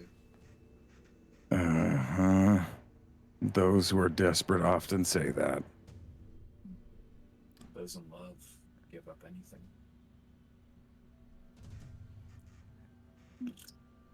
As you are all making your way outside to the Vakel district to the southwest, there's lots of stalls and buildings, and are you still connected to Pickle? Are you having someone guide you, Amiir? Once we're within 100 feet of that, then like I'll reconnect to Pickle just so like Amiir can keep an eye on their movement, and then yeah, whoever wants to hold Amir's hand, maybe hold hands, maybe I don't know, maybe. Feeling Amiir doesn't want it to be Meliae. I mean, Amiir. Here, look. Here's the thing. Amiir is intimidated by Meliae, but it's a respectful intimidation. So we can hold hands if you want. Respectfully. Respectfully. Respectfully. Only If hands. we're holding hands, we should all hold hands. That might just be not nice to block up the thoroughfare. Like just a whole giant row of like As 5 long as we don't people. walk slow, it's fine. Halfway I through, I'd think- like to think Amiir, who can't see, just eats shit because everyone's going so quick. Yeah. Honestly. Oh, I could just carry Amiir too. That's the other option. I did offer piggyback. Hey, Do you want me to just carry you? if everybody's willing to carry me, I will gladly be carried. Oh, I can just carry you. Huh. As you are all going through this area, you can. Oh, do you want to piggyback? Everybody's just stacked on top of each other. Yeah. You see random signs. You see Ao's Apothecary. You see another wooden sign for Opal and Sons. You see another one for Jandisla's salon. This is why I'm coming out. This is above table talk. For anyone who plans on being a DM, before you write down a name of something, make sure you say it out loud. That's very important. DM to DM. Anyways, you also see Krika's books. You see the crowing cock, and Nice. some other signs as you're making your way through. And Pickle is looking down and seeing this. Pickle would see this person kind of shift into an alley in between two buildings and lose sight of them for a moment. Losing sight of them, is it because they went behind something? Correct. Pickle's gonna try and like follow. And if this person is being sneakier than just going behind something, Pickle's little tresemme eyes are gonna look around for if it's within 60 feet. If they're invisible, Pickle can see them. Perfect. As this sheen goes over Pickle's eyes, you see the top of a latch close down on the ground in between two buildings. Bing pot, as Amiir says. And again, Amir's holding their hand out every so often to like show illusory wise like what they're seeing. The mental image I have is Meliae just holding Amiir bridal style in the illusion in Amir's head. It's like carry him throughout the streets. feel so safe right now. I will say it's not the most comfortable. Like Meliae is ceramic and metal. Like it's like I a feel so fleshy safe right now. So at this point in time, you round in between two buildings. There's the Knot Pub and Parlam's Potions. And as you get in between these two buildings, you can see some crates stacked around, and you see a small hatch on the ground.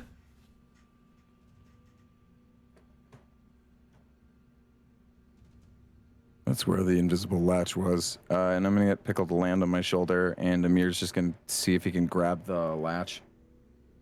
Okay. Yeah, there's like a little like bell handle kind of vibe to where you can just kind of reach in and lift. no lock. Does not appear to be locked from what you can see. Guess no one can see it. Yeah, I guess maybe I shouldn't just whip this open. I mean, we can. We don't know how complex tunnels are below, so we probably don't want to lose complete track of the person. Yeah. Well, who wants to go first? Amir's going to open the hatch. He's gonna take off his backpack and grab his woodcutter axe. Just walk up to the hatch and peer down, and I'll take the first plunge. You've opened the hatch? Yep. I need everyone around the hatch to make a dex save. Is this a spell? It is not. Yeah, figured that. Mm-hmm. Always check for traps, eh? Holy Always shit, I check was for lucky. traps. Oh wait, that's not. I didn't roll a dex save. Probably not good. Oh, it's. Ooh. 8.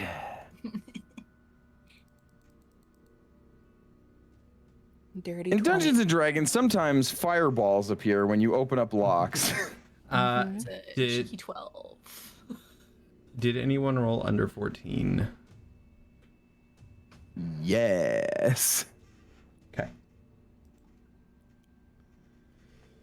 All right. As you open up this latch, you hear a small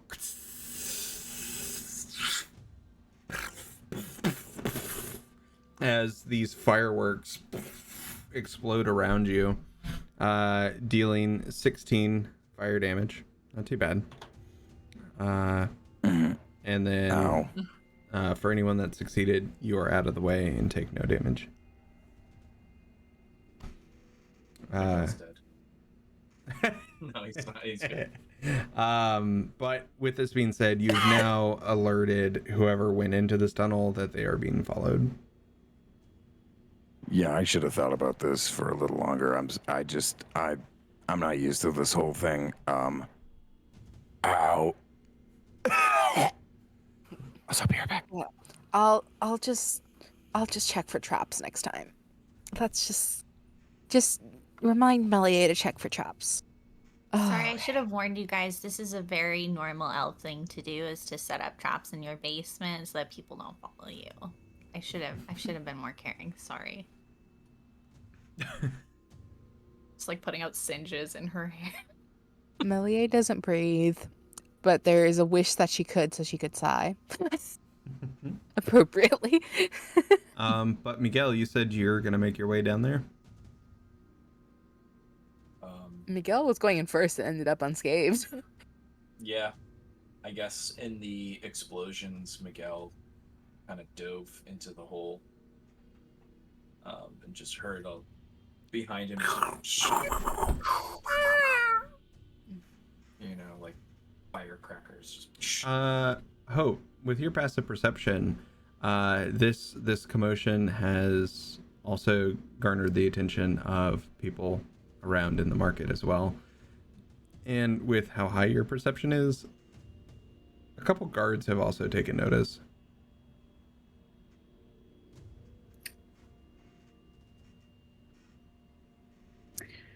Oh, well, I'm gonna wild shape. I'm gonna use the crystal, and I'm gonna think of something large and fast, and I am going to turn into the form of a saber-toothed tiger. All right. Miguel, in front of you, or I guess above you, you just hear this low rumble of a, like, very deep purr, almost, above the ground. The other three of you would absolutely see. What does your saber-toothed tiger look like? I like a saber-toothed tiger, but blue and yellow. With kind of like some kind of like almost essentially like I always think of like whenever Hope transforms, there's kind of like a cutie mark on the hind like haunch of just like some stars or something. That's the vibe, you know. I was also imagining like little socks, like the blue where like the socks on the paws, like fading into the little That's what I gradient meant. going on, little ombre moment. The first thing that came to my mind when you said that was Battle Cat from He-Man. Yes, that's exactly what I was thinking. That's exactly what I was thinking. That's the vibe. That's the vibe we're going for. I like it. Yeah. Yeah, and I will turn to the onlookers and I will growl. Yeah, that definitely gets the attention. A lot of the people are like getting out of the way. The guards, you can see they pull out 2 stones and they appear to be talking into the stones.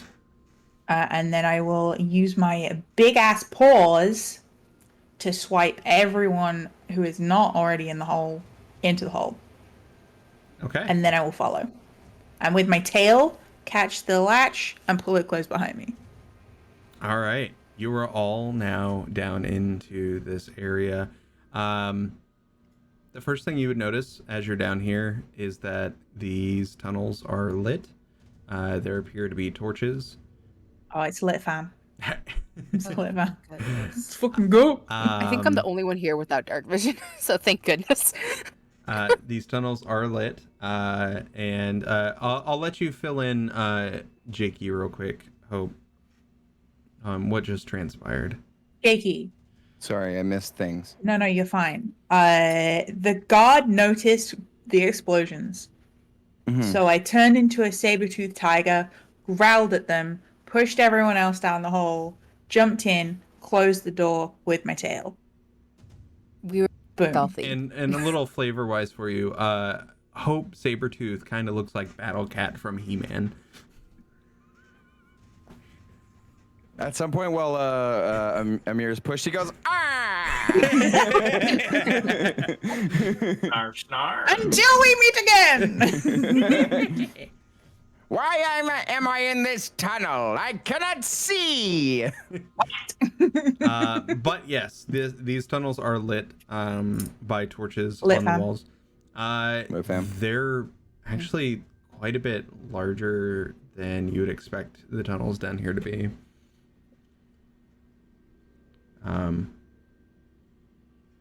You are at the hatch currently. Hello. I, as a tiger, would like to see if I can smell the individual that we're following. Yeah, roller survival. Because I'm using my nose and because I am a big old cat, I actually have advantage on this. So Also, does Yeah, Hope look yeah. like they're faster as a cat? yes. Also, Interesting. Drew. Mm-hmm. That's a 22. All right. Drew, is somehow Bane with me still, or did he just decide he's gonna haunt the fancy hotel? You don't currently see Bane. Honestly, I'm fine with him. He wanted to be Batman. living Lux life. If he wants to live in the fancy hotel, that's fair. He somehow finds his way up into the penthouse suites. Meow. a ghost You cat. adopted the darkness, but I was born into it. Meow meow. Precisely. You merely adopted these comfortable sheets. You with that high survival, you do pick up on the smell It smells of a half-elf, and their scent is pretty fresh in this area. The tunnel in front of you, it curves off to the left, and there are torches that are lit further down there as well. Incredible. I would like to track the shit out of this guy. I am also going to be running at full pelt, and my speed is 40 feet. Before Hope goes full speed, Amir's like, yeah, it's been a while.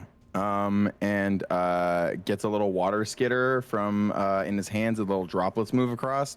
As things start to slow down around Hope, I'm gonna cast haste on the saber-tooth tiger. That's double movement speed, plus 2 AC, advantage on all dex saves, an additional action on their turn. So if the saber-tooth has multi-attack, multi-attack is its own action. So have fun. I don't have multi-attack, but we're gonna have a good time. Pounce on this dude. We're gonna have a good time. I can bounce on him. That is a thing I can do. A great time hauling ass through these tunnels, and as you do, I need you to make a dex save as one of your paws hits a small wire. Advantage because of haste. Bear with me. I just got to make sure that I'm using the right stats. I'm going to use a strength save because that's the same stat as the tiger's thing. Also, you said bear with you? I thought you were a saber-tooth tiger. Very good. Let's just roll that to see. No, okay, that's fine. So yeah, we'll take the first roll, which was a 21. Noise. Okay, 21. As your paw hits this wire, you're already gone before the rest of you trying to follow behind just see this smoke filling this area. And you lose sight of Hope. As Hope, you continue to move ahead. The tunnel branches between going right and left, and you follow right down this tunnel. It's a smaller, it appears to be a little side tunnel that you... Can I make a swipe at the wall to leave some indentations on the wall of the tunnel that I'm going down? Absolutely. Beautiful. So you just across the wall, and you keep following down. It's about this time when the scent of this half elf is very strong. We're gonna go back to the rest of the group. You saw Hope haul ass down this cavern, and now the area in front of you is quickly filling with a dense smoke. Just a quick note. Something I realized: if Hope is hauling ass, so that's 40 feet, which is doubled, so that's 80. With a dash, that becomes 160, and that's a dash again because of the double. So Hope is moving at 320 feet per 6 seconds. Fast. Just in case anyone's curious on the math of how fast this saber-tooth tiger is going. Meow. Yeah. Meow. But yeah. So the rest of the group just sees this blur of blue and yellow gone as this corridor fills up with smoke. You know how Miguel leaves a dust cloud everywhere they go? It's kind of like that. I was imagining like cat hair just like everywhere. But yeah. Somewhere in the distance we just hear, "You're too slow." What was that? Hey, if I turn into a hedgehog, technically that hedgehog is blue because I am blue. Mm-hmm. I'm blue. This smoke that's rolling in, is there any way of figuring out what it could be? Like, what is it? What are we talking? Am we seeing shades of green, darkness, purple? What's coming at us, Dungeon Daddy? So this dense smoke that's coming out does have a slight hue of purple to it. Looks a little bit more dense than just your classic like wood smoke.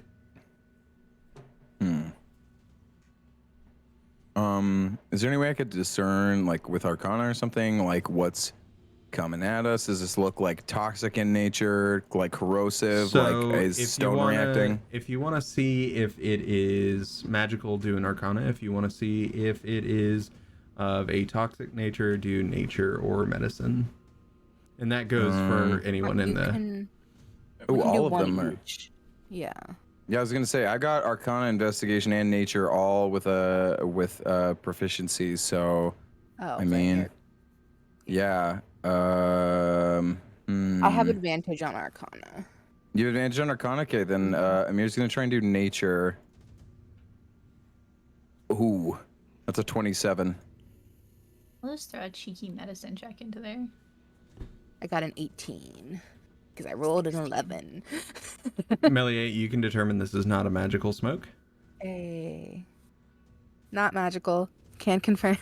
And Dierdre, what'd you get? 16 on medicine. Looking at it, you don't believe that this is poisonous by any means. And Amiir, with the nature, this appears to be a man-made like smoke bomb in essence. It's just a very thick, concentrated smoke that's coming through. Most likely meant to just obscure the area to help someone flee. Yeah, Amir's just gonna walk forward confidently and just be like, fucking morons. And he's gonna use prestidigitation like a vacuum is just gonna inhale the smoke into his hand to every cone. Hope. Wonderful. You round this corner at the speed of light and you stop. You come to like this skid stop, and in front of you stands a half-elf, daggers at the ready. They are wearing green leather, and very clearly you can see a visible tattoo on the chest of a dagger with 3 stones on it. How far ahead of me is he? Depends how soon you want to stop. Moving 360 feet. Yeah, I was gonna say, you're moving at Mach 5 right now. Yeah, okay. In which case, I'm not going to stop. I am going to just go straight into a pounce. Okay. And probably crush a lot of his bones. If he could give me a strength saving throw, that would be wonderful. Thank you. So +1, that's only a 19. Oh, well, yeah, he fucking smashes it, because it's only a 14 DC. Goddamn. How dare he actually... Somehow he manages to avoid being crushed to death by a fucking Mach fucking 12 tiger. He's over here, No, Legolas. He's we'll like, never know. My half-elven eyes can kind of see better. However, I am going to assume that... I'm guessing, like, he just steps out of the way in that instance. Just, like, sidesteps very it. much like the matador with a bowl. Yeah. Just... However, I will, fucking... For flavor, can I just fucking, like, skid, get to the wall of the tunnel, and just start running up, and then flip over that way? Yeah, that's badass. That's metal. Also, because I was curious, I looked up if you could survive being hit by something moving at around 320 feet, and the best I could get is if a car is going at 200 kilometers per hour, you're not gonna make it. So, yeah, Bullet the Hedgehog over here may just like we might find this dude, but like across the rest of the tunnel. I was gonna say, if you've ever seen The Boys, the very first episode where he just runs through, just runs through the person, that would be this, pretty much. Basically. Awesome. I'm assuming that is my, for lack of a better term, turn. And I guess he gets to do something because you know, in the interest of fairness. You have two actions though. This is true. I do have 2 actions. You're right. I guess I'm gonna fucking pounce him again then. 1000% a surprise on your side. Yeah. All right. Yeah. Bouncing off the walls. It's just Yeah. a turn, so you have 4 attacks before he hits one. Someone gave caffeine to the Someone gave the kitty caffeine. Yeah. If I could have another strength save, that would be great. Here. All right. Another save. Ooh. And that's a strength save. Yep. That's an 8. That he's prone and potentially crushed. He doesn't actually take any. he doesn't actually take any damage from a pounce, but if you want to give him damage because of how quick I was going, I'm okay with that. Absolutely. I think I would be okay with that. As you run up this wall, your friends are still making their way over to this tunnel.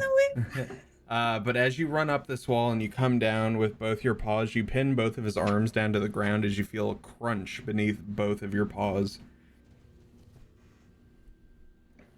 Made my man into a bowling pin. God damn! You would absolutely hear this man scream out in pain. Fabulous. Amir's gonna stop running and he's gonna walk with his hands in his pockets, hearing this echo in the tunnel. Efficient. With my excellent sense of smell, can I see if he still has the crystal on him? Yeah, I thought you were gonna say with my excellent sense of smell. Can I tell if he shat himself or like what's his fear at? Like, oh, we knew he shat himself. Yeah, that's already a thing. Both his arms are broken. Compound Miguel? fractures.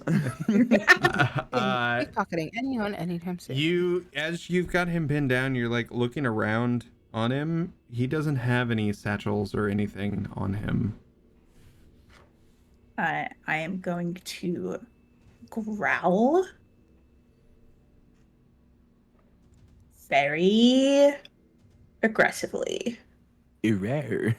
And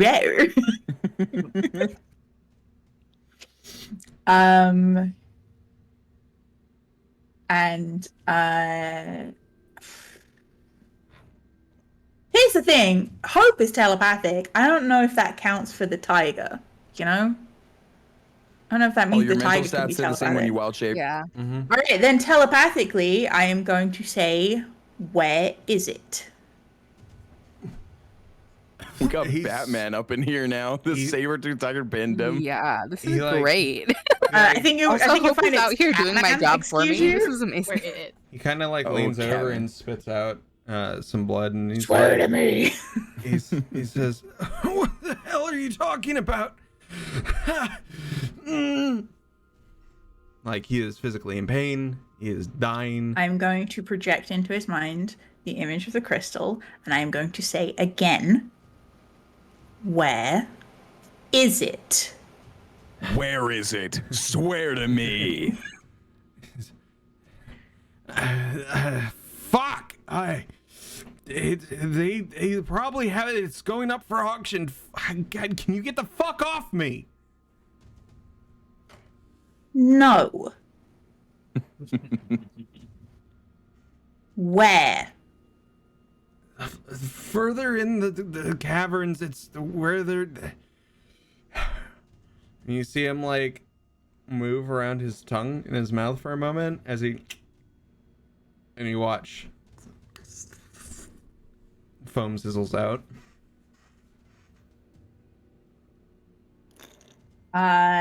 I'm going to take my paw and I'm going to swipe at his mouth and get my claw in under his teeth and rip off his jaw. It's about he doesn't get to die like that today. It's about this point in time. The rest of you have made it around the corner, and you actively see a saber-toothed tiger pinning someone down as she raises up her paw and literally rips off the bottom half of his jaw as it comes off. In the city. That was so artfully done. Is he still alive? Let's see. That's a hefty bit of damage. I'm gonna say with that roll, that's gonna be a negative. Amir's gonna walk up and say, "I don't care. We want answers." And Amir's gonna open his hand. And as Amir opens his hand, from his little bug component, a set of parasites start moving through. I'm gonna cast Speak with Dead. These bugs, Content warning for anyone who doesn't like insects and whatnot. Plug your ears briefly as these parasites leave Amir's hand. They start puppeting the corpse, and that is as it starts levitating up, and it sits up. Oh, so different than how I casted it. You see it levitating in front of you. The corpse arms, regards you lifelessly. Sorry. Talk to you because you're not the one that killed it. Exactly. You can see as he's like lifted up, chest in the air, the arms are like noodles at this point. They are fully broken. They're lengthened even, as they're not attached to any other bone. Did I do that? Oh no. So I don't do the thing that every D&D party does, asking out loud. I'm going to telepathically speak to Hope. So this is I'm gonna use the little meta moose. I like this for out of game, but on the side of my head for telepathic. So what do you know so far? He doesn't have it. He says it's going up for auction. He says it's further in the caverns. And then he tried to kill himself. How do we get into the auction space?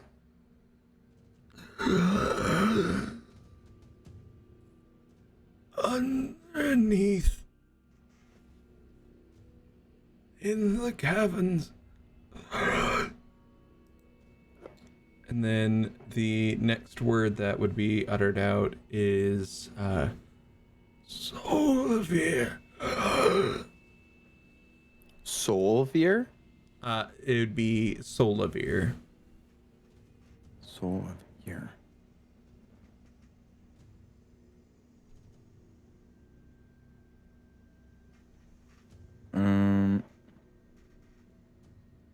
Is there any passphrases or codes we need to know entering?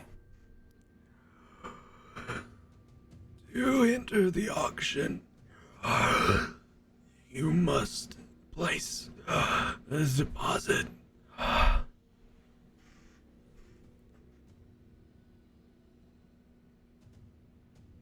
What sort of deposits are accepted? Money, gems, gold.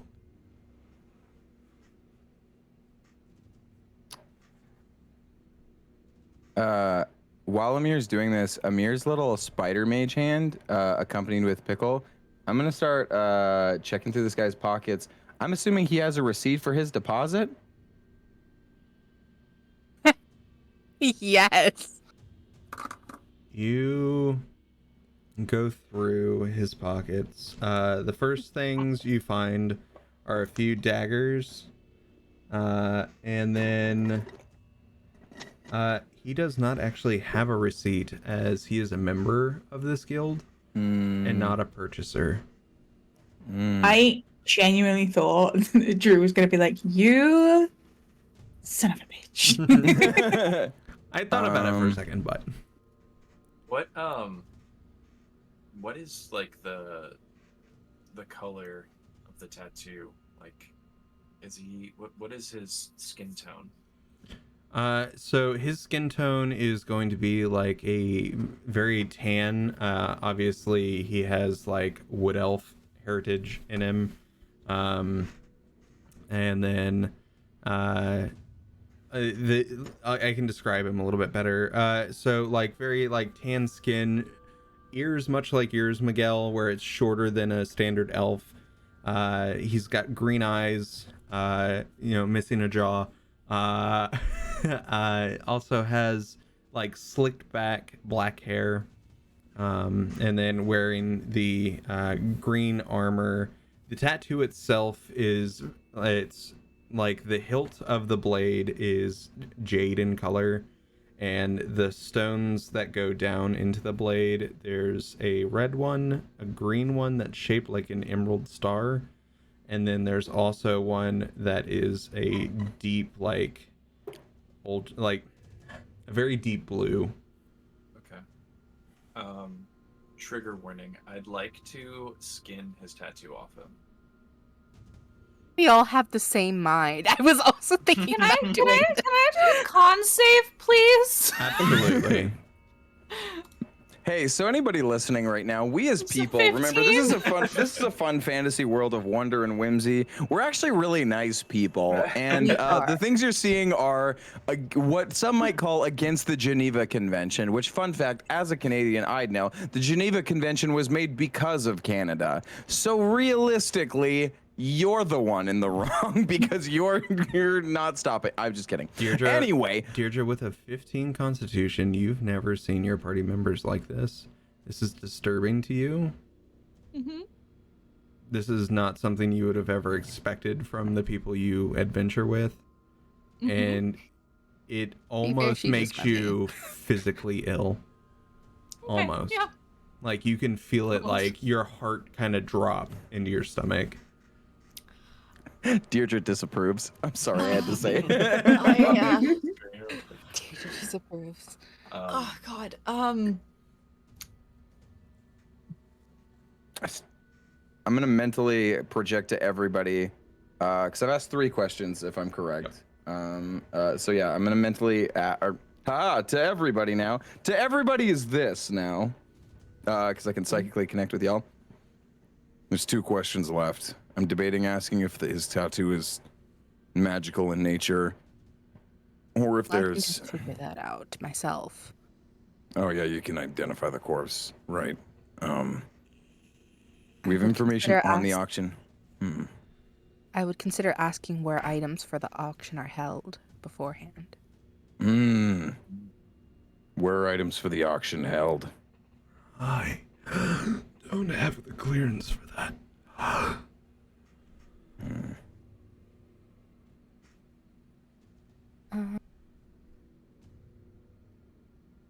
I could just ask who does.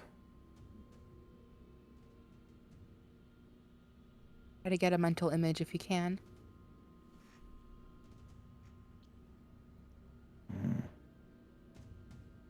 Describe the individual who does receive the items, or I guess like Amiir would word it better, like describe the individual who, an individual who would know where they are. Gym masters would. And then in your mind, with this telepathy, you get an image of these hooded people. They have masks over their face. Clearly, he's never seen the face of any of these gym masters. But they wear this ornate jewel-encrusted mask over their face. But you can see these piercing blue eyes with a black sclera around them. Oh, the opposite of what Jen's wearing. For a minute then, I was like, Jen's in on it. Get her! No,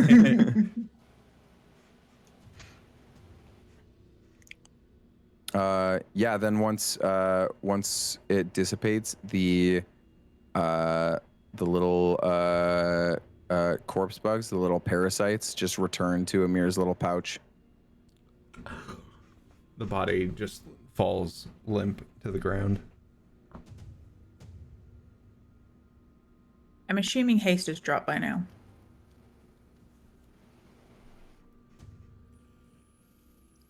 A very, very sleepy saber-toothed tiger. Sleepy time. Good job, Hope.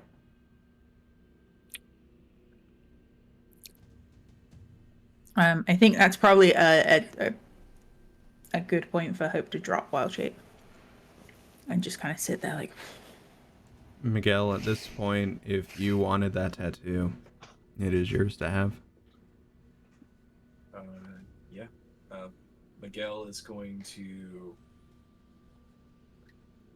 take off the green garment that's covering his torso and adorn it himself. And then off camera, go ahead and remove the tattoo. Yes. I need to do a second con save. Jesus Christ. You might When this starts to happen, I think Amiir is gonna turn to Dierdre, and is just,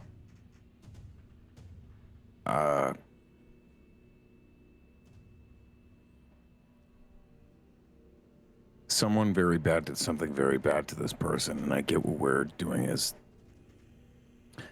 probably awful, and normally would be against my better judgment. Is murder the same as theft? If you are stealing something of colossal value that is literally saving someone's life, it can be argued so, yes. Interesting. This individual gave up their soul for this, and this person stole it. So in a sense, this person stole Miguel's life and what Miguel wanted to bring back.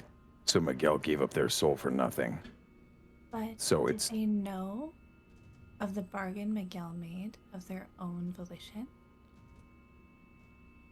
Also, Dierdre, and the rest of you, actually, roll a history. Would love to. Oh god, I hate being good at these. It's a 22. I also got a 22. A natural 20. A natural 20 minus 1. And Deirdre? No? I'm 5. Okay. The four of you, We're so well learned. the four of you immediately I'm not weird. realize, looking back at this lifeless body, this was not the person that Amiir saw, or that Pickle saw. Well, technically, in the vision that you had inside of your room, where you were shown the hooded person, this is not that same person. Same clothing, But different person. so it's not the guy with the masked face, and it's not the guy that originally stole the gem. Correct. You can pick up that context, yeah.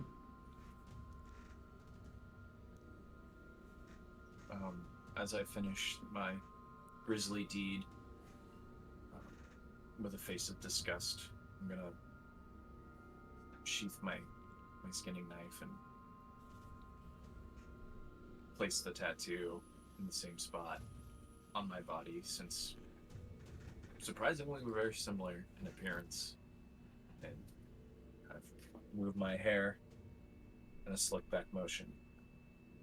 Maybe I can get us through the door at least. Get him to open up. Drew's expression. That's so dastardly. That's Man. what I was. Yeah. If I sat down and looked through my book, I'm pretty sure I could have just used an illusion to do that. I could have also just drawn it great. on with makeup, but Good. this also works. Yeah. What's a book? Oh my fucking god, Dierdre was right. Amiir just has this like 1,000-yard stare of like, oh no. Meliae just gonna casually start moving the body like in a less obvious spot. Yeah.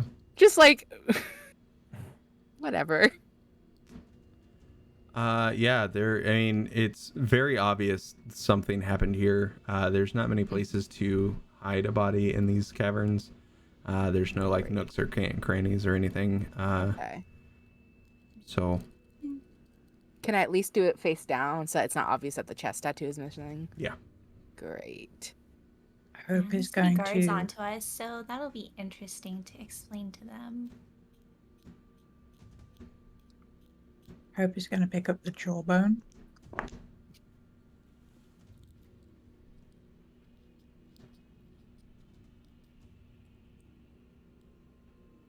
Kind of stare at it for a long minute.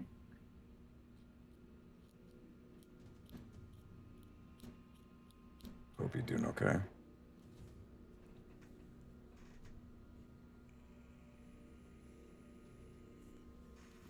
We should go.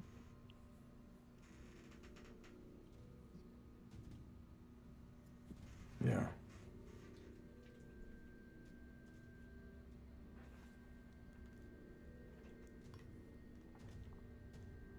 Miguel shamefully walks further into the cave system. Continuing on the path that you are going, I would like to cast Pass Without a Trace on us. as you do, this mist surrounds you.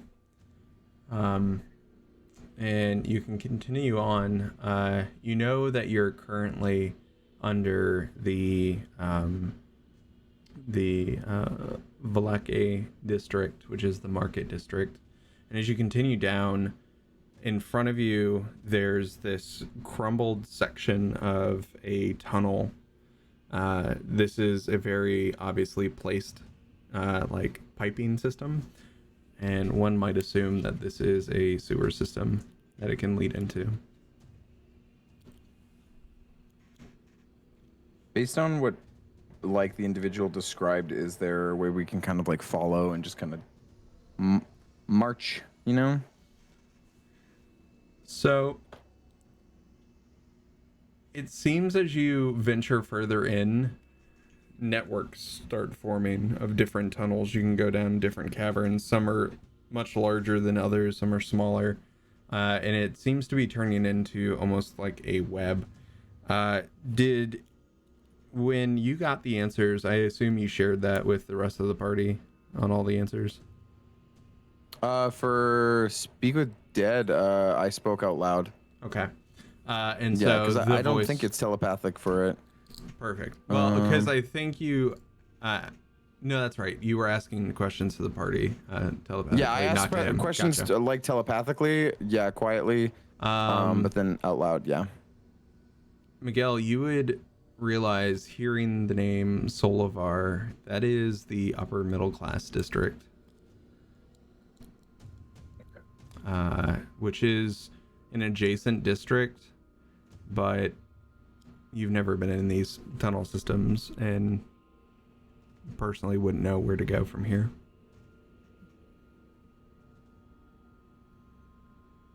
But what lies in front of you is an open sewer access. And you can see through the other side of this sewer access, there's another punched out wall where more cavern continues. Okay, Drew. Mm-hmm. Do these sewer systems... In a sewer system, there is still, like, some sort of labeling as far as repairs need to go for certain blockages and stuff. Do I notice any of that labeling that I can decipher at all? There doesn't appear to be any labeling here at this junction spot. And what I can actually do is I can take... If not, I can use my other thing, but... There we go. I'm not sure how helpful that was going to be. Yeah, there's no, like, labels or anything currently, and what I can do for y'all in the chat here is send you a picture of where you've traveled so far, so you can get an idea of where you've been so far, and that would be in the silent chat. Okay. You are currently towards the middle section there. And entered in over to the northwest. Well, let's try not to get lost down here, shall we? Meliae is going to kind of like flip her wrist up and just like open like a little flap on her wrist. And it's weirdly thing because her porcelain, like she's definitely made of porcelain, but it's for a moment it almost looks like skin. And when she like tries to flip it open, and in there the little projection comes out that I would say is it's like a green tinge projection that's definitely arcane in nature, and I will use my item to have a map of the area we are traveling. this small mini map pops out of her wrist. And it shows how far you've traveled so far and everything you can see around you. However, it Do doesn't... do I have coordinates or just cardinal directions?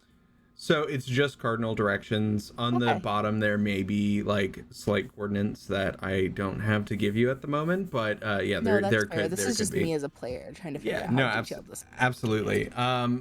Ahead of you, the map only continues to where you can see. After that, it's black. Yep.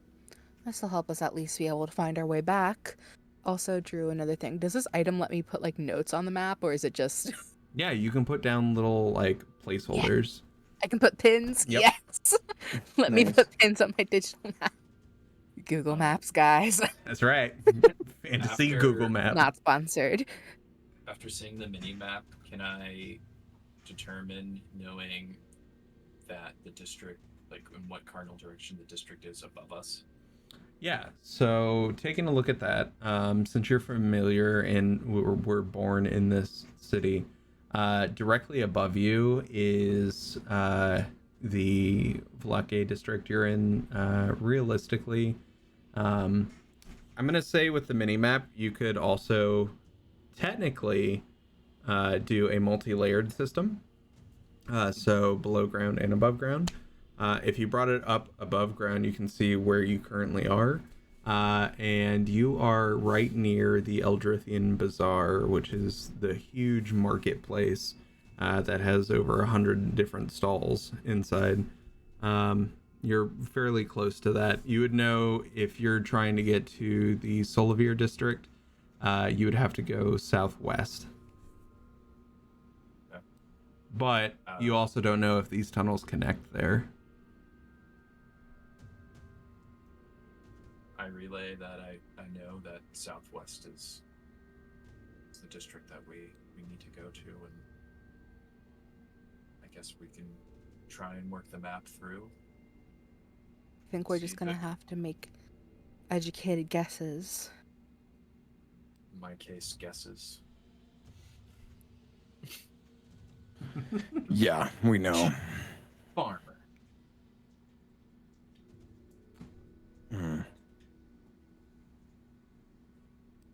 Also, Drew, Mm-hmm. how long does a soul linger around a body? Not very long. Okay. I would say if you were trying to get the soul from the last person, it may be a little bit too far gone. That's what I thought. Okay. It's gonna pretty much be like at moment of death. Instant moment. Okay. What is the worth of a soul? Wonderful. Okay. We'll L just plus mainless. march on. Tarnished. Apparently a tier gem of a dragon. That's what it's worth. While we're walking, Amir's gonna like hands in pockets, kind of like try and step between both Dierdre and Hope. So how's it going?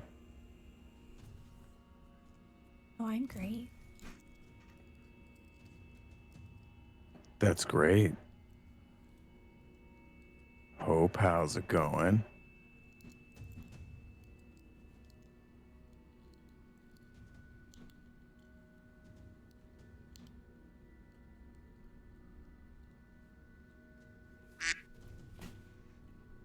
Yeah, I feel that. I will just let you. And Amir does the classic. They're still moving forward as a group, and Amir slides back in the group as before. As you continue through these caverns, you're coming up to another sewer segment that's been busted open. However, this time, Hope, with your passive perception, you can look up and there's another hatch above you that would lead above ground. Put a pin on my... But also looking up, you can see that this hatch is rigged, much like the one that you entered into.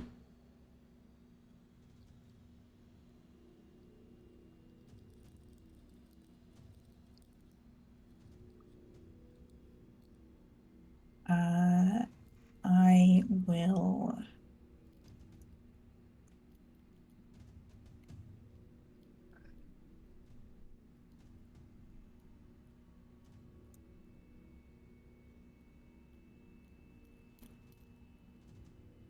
Yeah, I will click my heels together and instead of scrambling up, I will fly up and take a closer look at it. I don't imagine I'm going to be able to do anything, but it will at least alert people to what I'm looking at. Yeah, absolutely. Very much it is a it appears to be a more simple trap. It looks like it is a tripwire that is set. And should that tripwire be released, it'll light a fuse to make a lot of noise and a little bit of damage.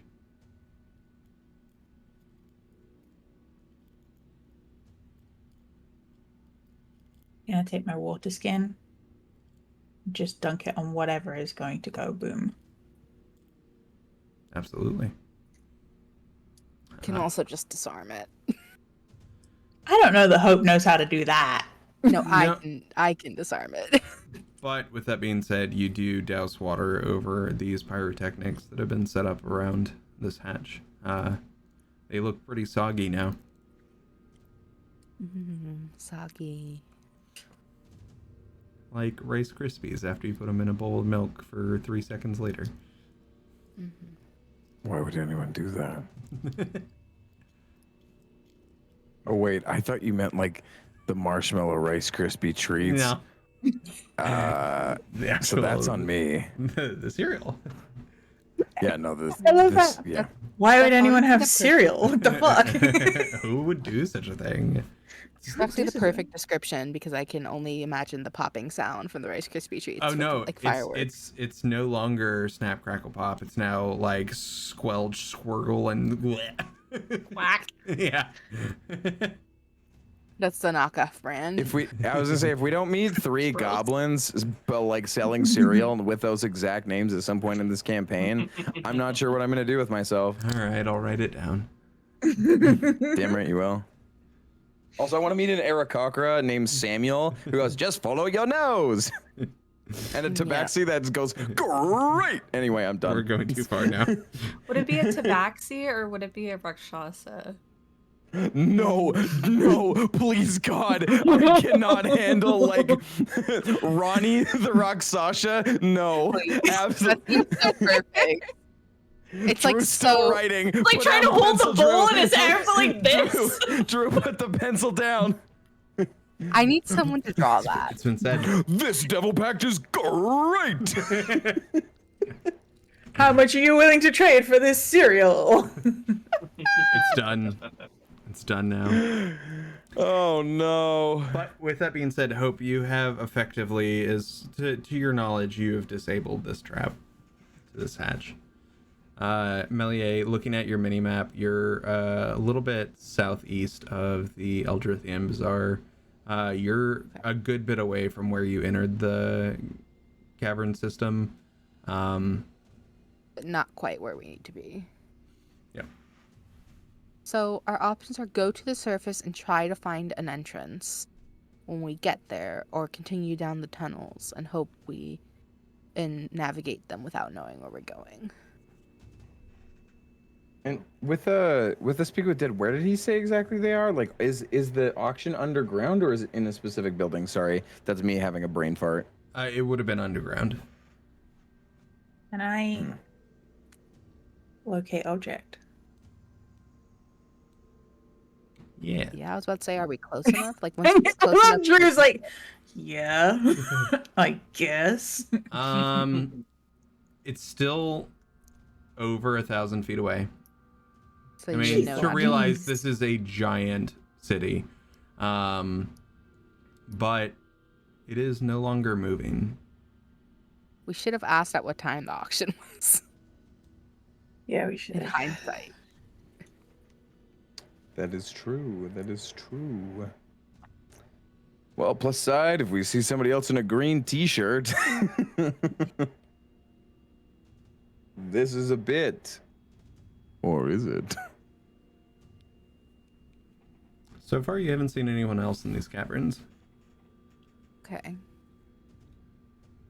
Okay, I'm going to concentrate on that for the next 10 minutes. Okay. I'll keep Just leading in the group case. as best I can, based on what my understanding of directions are. Are we close to the temple that originally? The Temple District.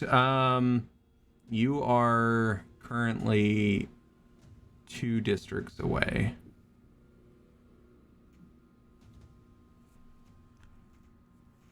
How many districts is that away from the Solovir? Miguel, you'd be able to tell them that it goes the Vakele district, which is the market district you're currently under. The Solovir district does like a C shape around the Temple district. So in between the Temple district and where you currently are would be Solovir. Okay. So we'll hit Solovir first. Yeah, and if I had set up the maps right, or set up cams right on the map thing, I could bring it up. But I do believe under world info for y'all, there is a labeled map. Yes, there is. Love a map, guys. Mm-hmm. Yeah, Your maps are so good, by the way. Yeah, like I know we mentioned it, like we said it, but like honestly, like what a rad fella. Thanks, you're so kind. See, okay. So I'm just down to keep going unless someone else has other preferences. Yeah, I don't think we have any other really direction. I think Amiir, after trying to talk to everybody, like is kind of doing the whole hey, but everybody's kind of shell shocked, is gonna sit there a little uncomfortably, and he's gonna start like fidgeting with his items, and he's gonna pull out his book, his spell book that he hasn't opened in a little bit. And as he's flipping it through it and wrote like just kind of fidgeting with it, the front of Amir's spellbook has a large, like sapphire-looking orb on it. That as Amir's like flipping through it, like kind of not really thinking, it starts to illuminate, and a smaller like sphere inside starts moving and following his gaze. And as he looks down, he looks at it, and Amiir hears a hello. And he lets go of his book and starts floating because Amiir is going to figure out his awakened spell book is going to appear, and it's going to be floating beside him. And Amir's going to like, hey, are you? Nope, just an extension of your thoughts and consciousness, my friend. Neat. Cool. Great. Rad. This is Really a busy day. up in there. Yeah. Honestly, I got a cat. Pickle pops out, and then the book floats up. And then the shadow waves. It's never a dull moment. Nope. Okay, we're still... Yeah. It'll work itself out. What's the spellbook's name? Does it happen to be Gideon? No, if it was Gideon, it would sound likely more like this, but you know what? No, yeah, the spellbook's name is Gideon then, because that is hilarious. Yeah, you know what? Yes, it goes, hey men, how's it going? Name's Gideon, I'm your spellbook. Very nice to meet you. You're doing a wonderful job. I am just here. If you ever need to use the identify spell, I am very good with that. Other rituals, things of that nature. I will tell you all the things you need to know about magic items. For example, on your finger is the ring of jumping. How fun is that? You can use that, and you can cast the spell jump. Not a very creative name, but it does triple your jump distance. How about that? Am I this much of a know-it-all? Samir just keeps walking, but the book just stays floating beside him. Hope. And every so often, just in the background, you know the spell chromatic orb, actually. The desire to cast silence is high. Hope, with your passive perception, up ahead in the tunnel, you hear a couple rocks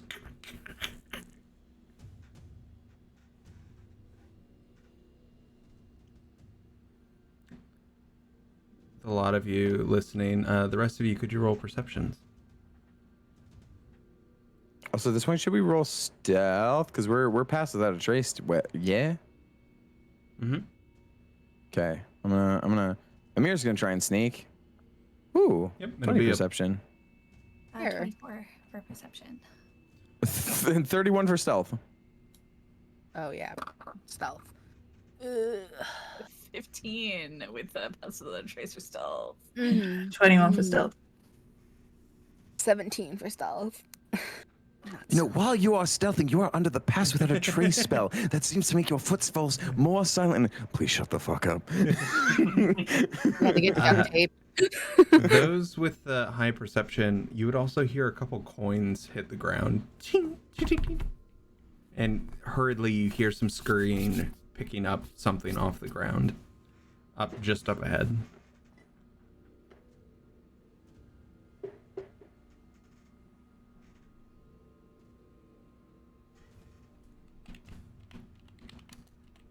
I'm just gonna go up and look. I'll stop.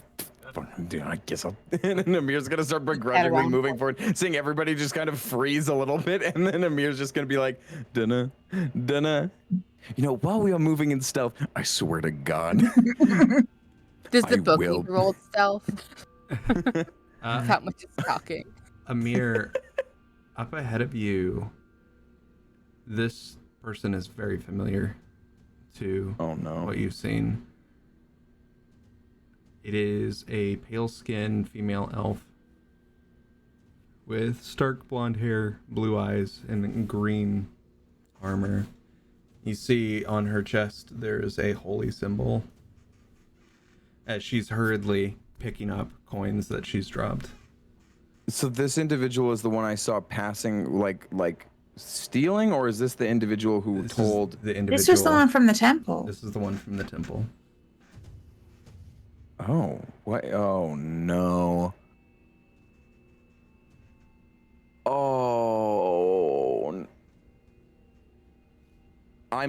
This might be Jakey's over paranoid brain, but I think Jakey's put 2 and 2 together because we have emphasized how dumb our sweet Miguel is. Oh, no. What do you see? Over. What do you see?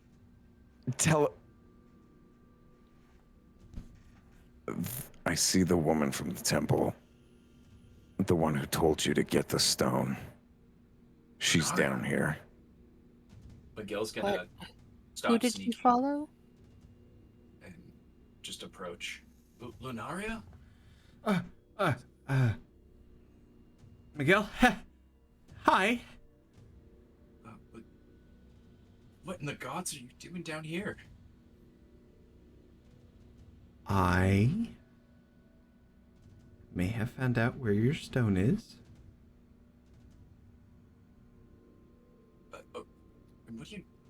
Why are you dropping coins everywhere?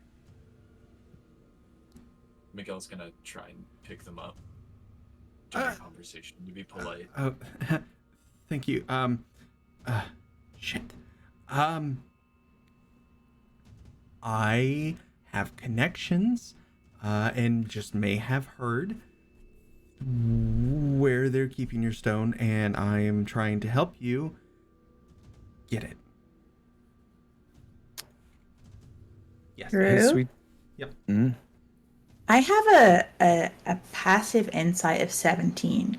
Do I need to insight check this bitch? Yes, you actively would. Okay. All right, I'll do that then. I'm also gonna ask, can this person roll a wisdom saving throw, please? Natural 20. I'm gonna ask them to roll a charisma saving throw. I don't know what the charisma save was, but damn. That's a dirty 20 on the charisma save. Fuck. Nothing happens. The insight is a 23. Insight of 23. Yeah. She is hiding something. She is not being completely honest. But there is some truth in her voice. How did you know of the stone?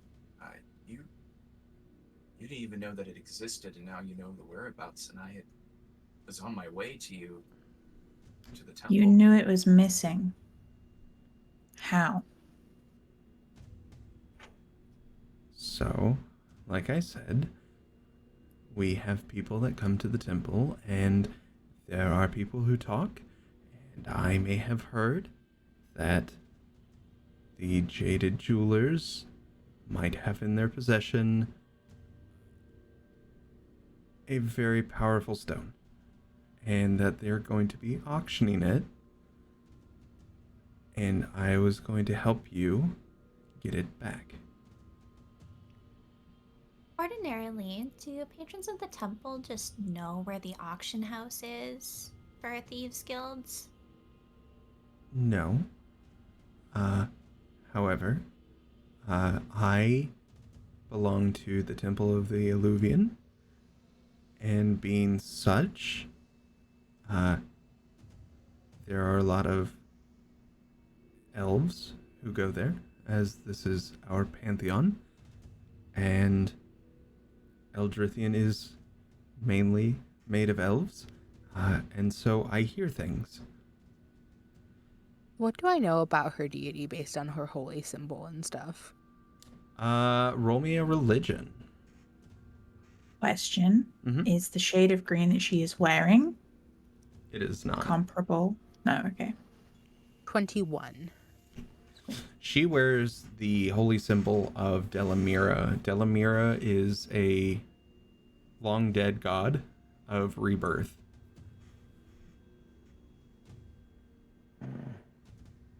Okay.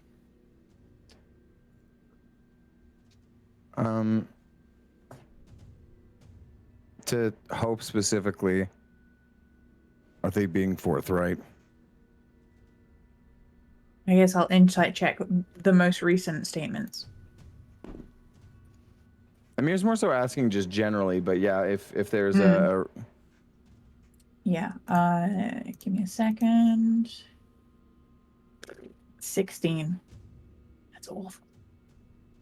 She seems more truthful than the original statements. Mostly. That's all I wanted to know.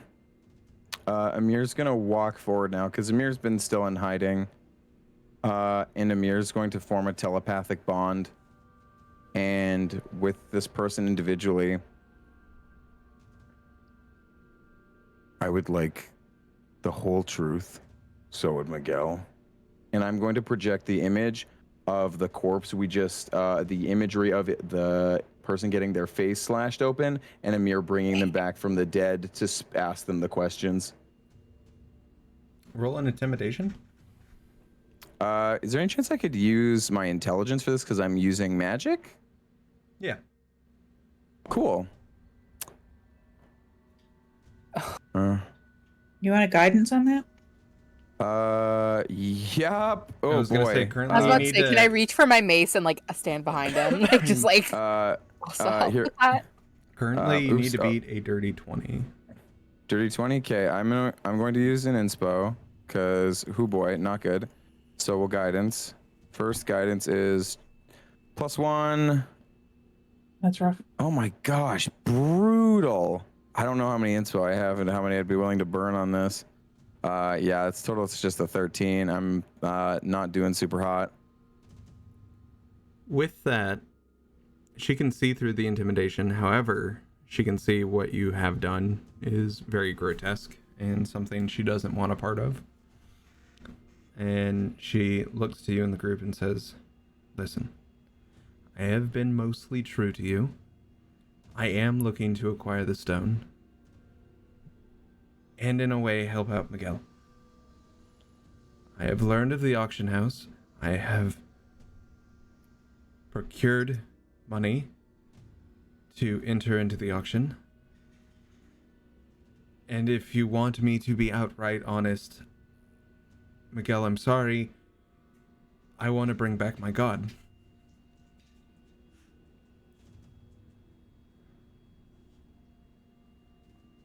If this is as real as it is, we could bring Delamira back.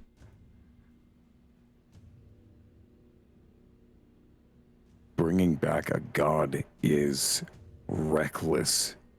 And you, if you were a devout person, you would know that. It's not just any god. She's the moon goddess. She's the moon goddess of rebirth. If anyone could bring back Arabella, Miguel, it's her. You know this to be true. Rebirth is not resurrection.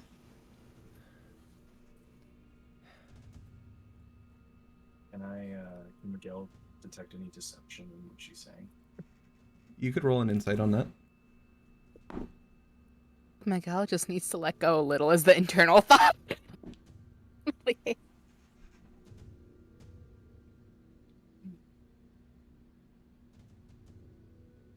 is very conflicted.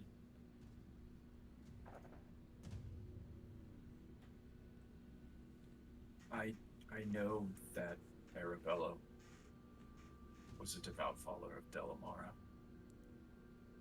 And everything she's done for the temple has been out of pure goodness and charity. I will have to take what you say as truth. I am too deep in sacrificing so much to let this not go through. We need to get to that auction. I know there's not Sorry. not trust here. There's not trust between me and you and I. I understand that. You lot, from what I've seen, what you can do, could easily kill me and take this money and do it yourself. I'm being honest. Don't put the actions of me on them. I did that. So no, if you fuck a single person here, you ruin anything for any of them. I will find every way to keep bringing you back so you tell them honestly why you ruined their lives. I am being the most honest with you that I possibly can be. I have told you what I plan to do. And it's either you're going to let me walk or you're going to kill me here. In the spirit of good faith, our new friend Miguel made a bargain for this gem. Would you be willing to take over that bargain? What did the bargain entail? You didn't ask Miguel whether you could take the gem or not, so I don't know if you're privy to that information. If this stone is used to bring back my god, that's worth anything. Quick question. Just because, what would happen theoretically if this god came back in the grand scheme of things? With the religion that you rolled, the lot of you actually would mostly know this. There are 3 moons in the sky. Each moon, there is Delamiran, there's Shaylin, and there's Talene. Each of those in the Elven Pantheon are 3 different moon goddesses. Bringing her back would restore the aptitude. It would have major complication or major Repercussions? Thank you. Major repercussions on the world with a goddess of rebirth coming back. So many things could change. You know the stories that the Orchid Queen killed the 3 Fates. This is a goddess who could change that.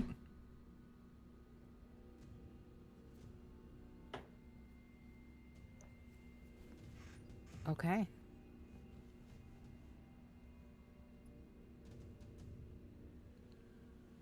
Meliae, do you have paper? Do I have paper? Let's see. Let's see what my inventory says. Miguel. Probably. Miguel, this is your bargain. Miguel, this is your bargain. Do you want to transfer it?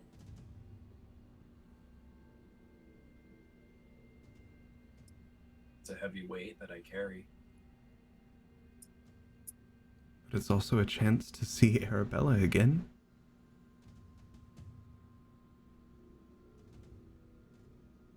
It's a bargain I'm worth taking.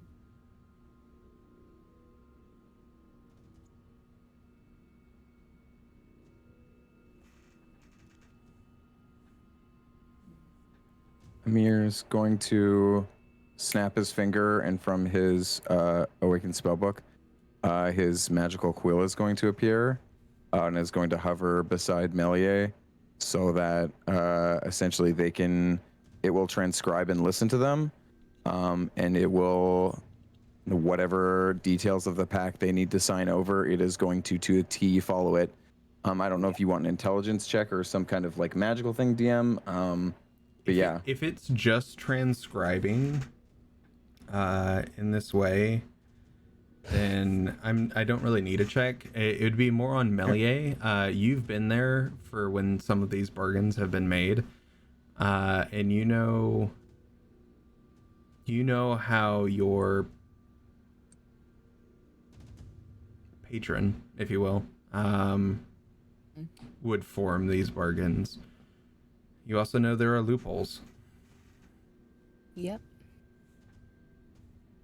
Question. Mm-hmm. Can your goddess guarantee Arabella comes back? Can you guarantee that right now?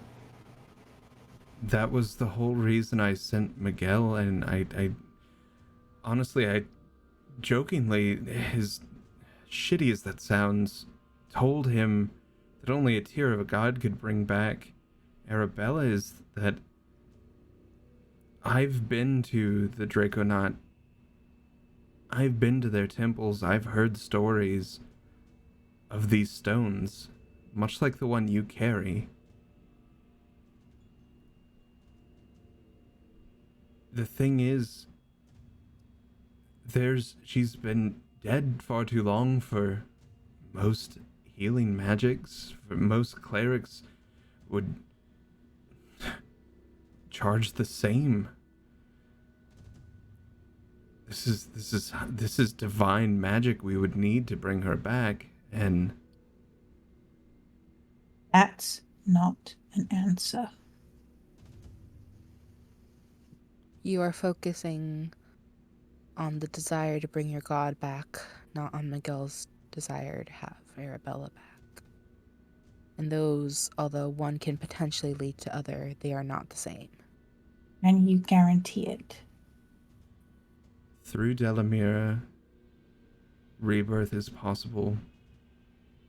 Through any Can you living. guarantee it? I am telling you, right here, right now, through Delamira, rebirth of any kind is possible.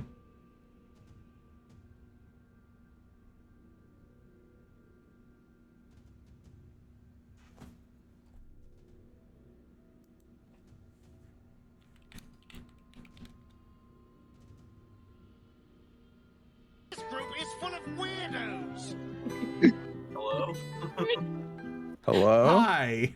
Wow, Did we all disconnect at once? Yeah. right? Yeah, Discord just had a little, Discord had a little blip. moment. Yeah, I Discord thought it was me, and then I went to it the was me stream, too. and it Drew was did too. I saw everybody freeze, and I was like, It's all of wow, us. it's our freeze frame.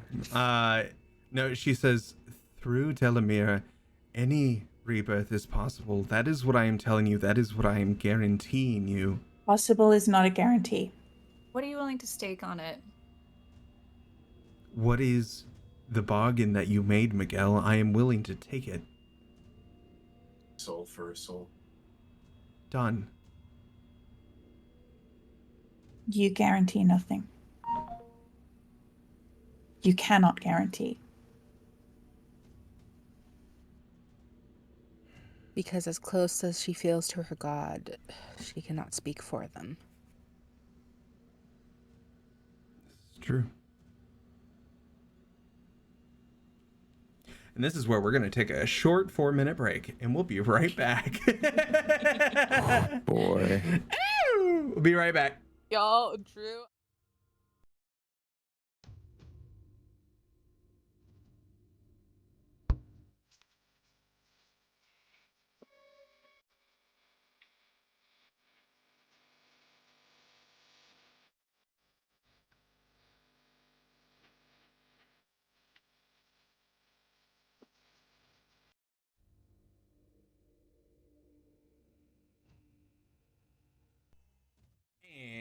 And we're back. Sorry about that, chat. My partner just got home, and to save from a bunch of barking doggies, we are back now. But yes, so this cleric of Delamira has pretty much laid it out that she's willing to sacrifice her soul to bring back her god, to bring back Arabella.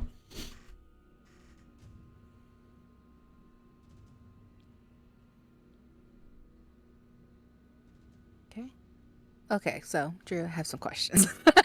Sorry. Shoot. We've established there will be repercussions for bringing the goddess back. Yes. That's a separate list of repercussions from the repercussions of the stone, in theory, not existing as it once did. Correct? So, in theory, the question I have for you is it better to have a stone of resurrection auctioned off to some rando who might use it for nefarious reasons, or for someone that you now, like, who, as far as you can tell, is telling the truth about bringing back their good aligned goddess? No, that was not my question. I'm just more like, there are 3 stones. Do they all need to exist at once, or does something happen if one blinks out for another reason? Does that make sense? Because I would assume that something this powerful would damage this stone. There are 3 types of stones. That is not to say that there aren't more than just 3. Oh, thank you for clarifying. Mm-hmm. Okay. We make sense now. Mm-hmm. Second question. Yep. Sorry, podcast people. No, we love context here. Can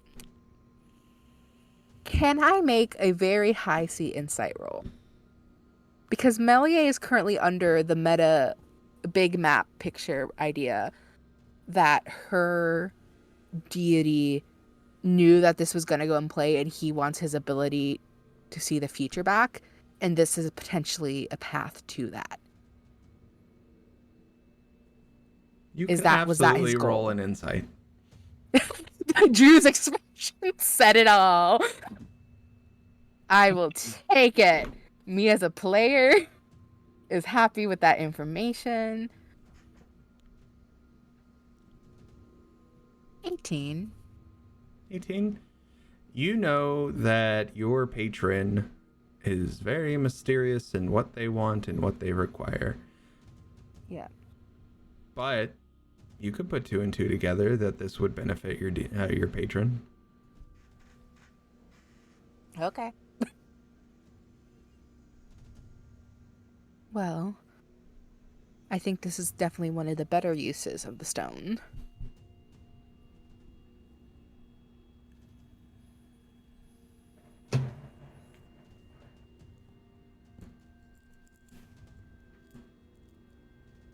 She looks back to the group. Says, well, time's running out. The auction's going to be happening soon. You need to make a decision what's happening here. Okay. Miguel, just roughly contract-wise, would it be amicable for you if, upon our aid in getting the stone here to our lovely cleric friend, the price once the ritual is complete, to bring her goddess back, she takes the burden of the price that you paid for the stone originally? Or would you still like to keep that price? If she's willing to take the burden, full knowing what that entails, that's her conscious decision. Very well. I have said it before and I'll say it again. I will do anything to be able to bring her back. I would like to start drawing up a contract. Specifically, this contract is not necessarily anything between my patron and the individuals before me. It's between them two. Yep. Since my contract doesn't need to be amended, nor do I have the ability to amend that contract. Now, you knowing how your patron sets up contracts, a lot of the time are very vague. More Yes, on so purpose. on to benefit him. With a lawyer possibly nearby, wouldn't be the best legal advice to try and form... I want this to benefit Miguel the best. This is what I want. Yeah. But you could write it out in a way in that Lunara here takes full responsibility of the debt that is owed. But she will say, I have one stipulation, and that is we bring my goddess back first. Then I say my that soul goes wherever it needs to. I would recommend that we word that as soon as the ritual, I assume, is completed. There's also the ritual to bring back Arabella. This is all on Yes, you on how but- you want to word it. I'm willing to just bring back my god, and I would love to help out Miguel, but if my soul is forfeit after bringing back my god, so be it. Someone needs to vouch. I For Miguel. I'll say for Miguel, I'm concerned that if the goddess decides to not bring back Arabella, her soul will still not be able to be cashed in on because that was not completed. And she can't guarantee that's completion. I agree to these rules. What if the ritual to bring back your goddess fails? That is what I said once the ritual is completed. I did not say if it was successful. If that so happens, then so be it. I have stated before, and I'll say it again, I will do everything in my power to bring my goddess back. Hope, you would see a teardrop forming in the corner of her eye.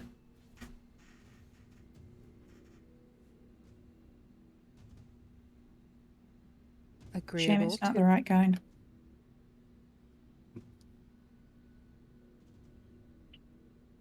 I will write out the contract.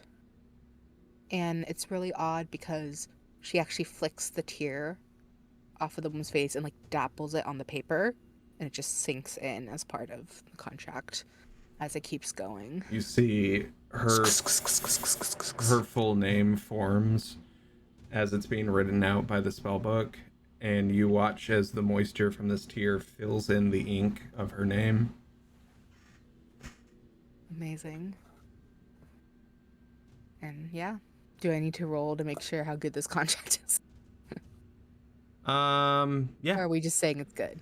No, I just a flat intelligence check. Plus your intelligence. Plus your modifier, obviously. I was gonna say, could Like Arcana or could this just be flat like aided magically or something, or with It could be aided magically. So I'll say add advantage on that intelligence check. Okay, intelligence check. I'm just gonna roll 2d20s and then add my intelligence. Hey, Hope. Can I have a can I have a guidance? Could I have a tuppence of guidance? Could I please? Yeah, sure. Sure, take a deep one.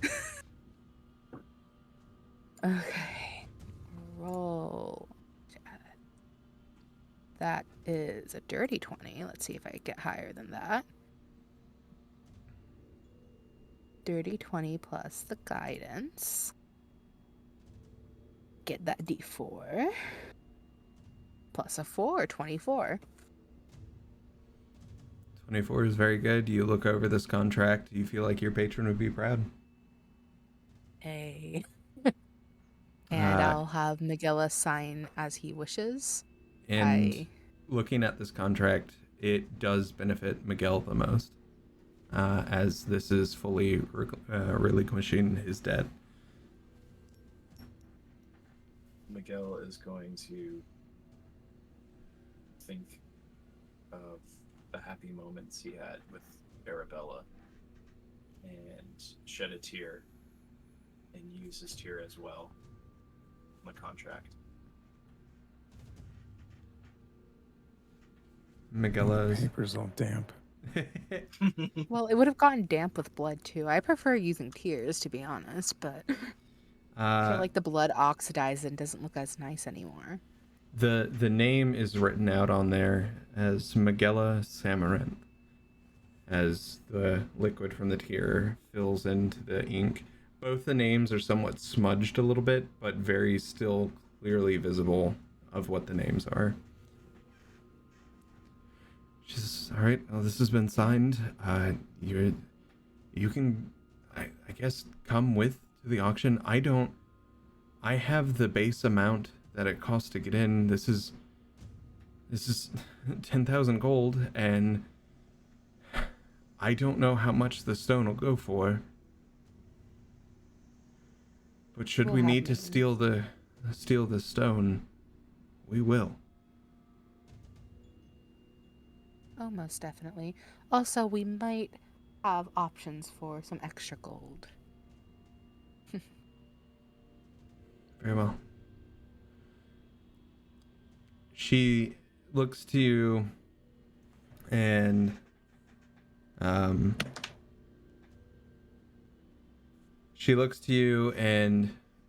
she says, well, we have to go up and out and back into these caverns to get to where we need to go.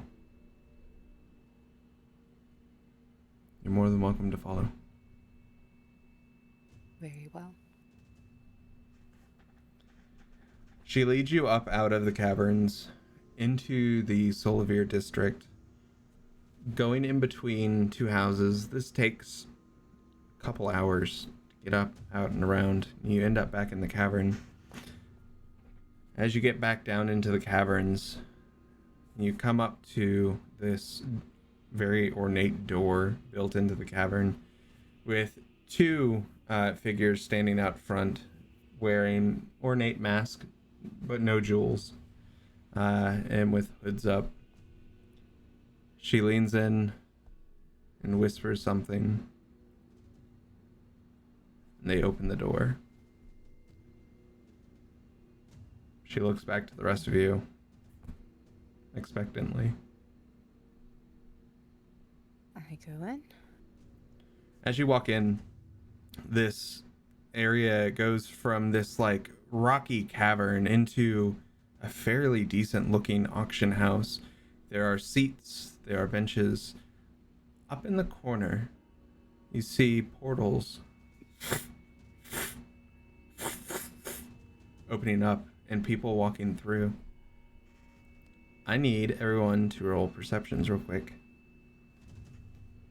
Just about to ask if I can roll one, so that works out great. This is the one time I didn't want to roll high because I have a waning feeling. I have this sinking feeling. 21. Great. 18. 12. A 3. Natural one. Oh god. Amiir, you see people walking through.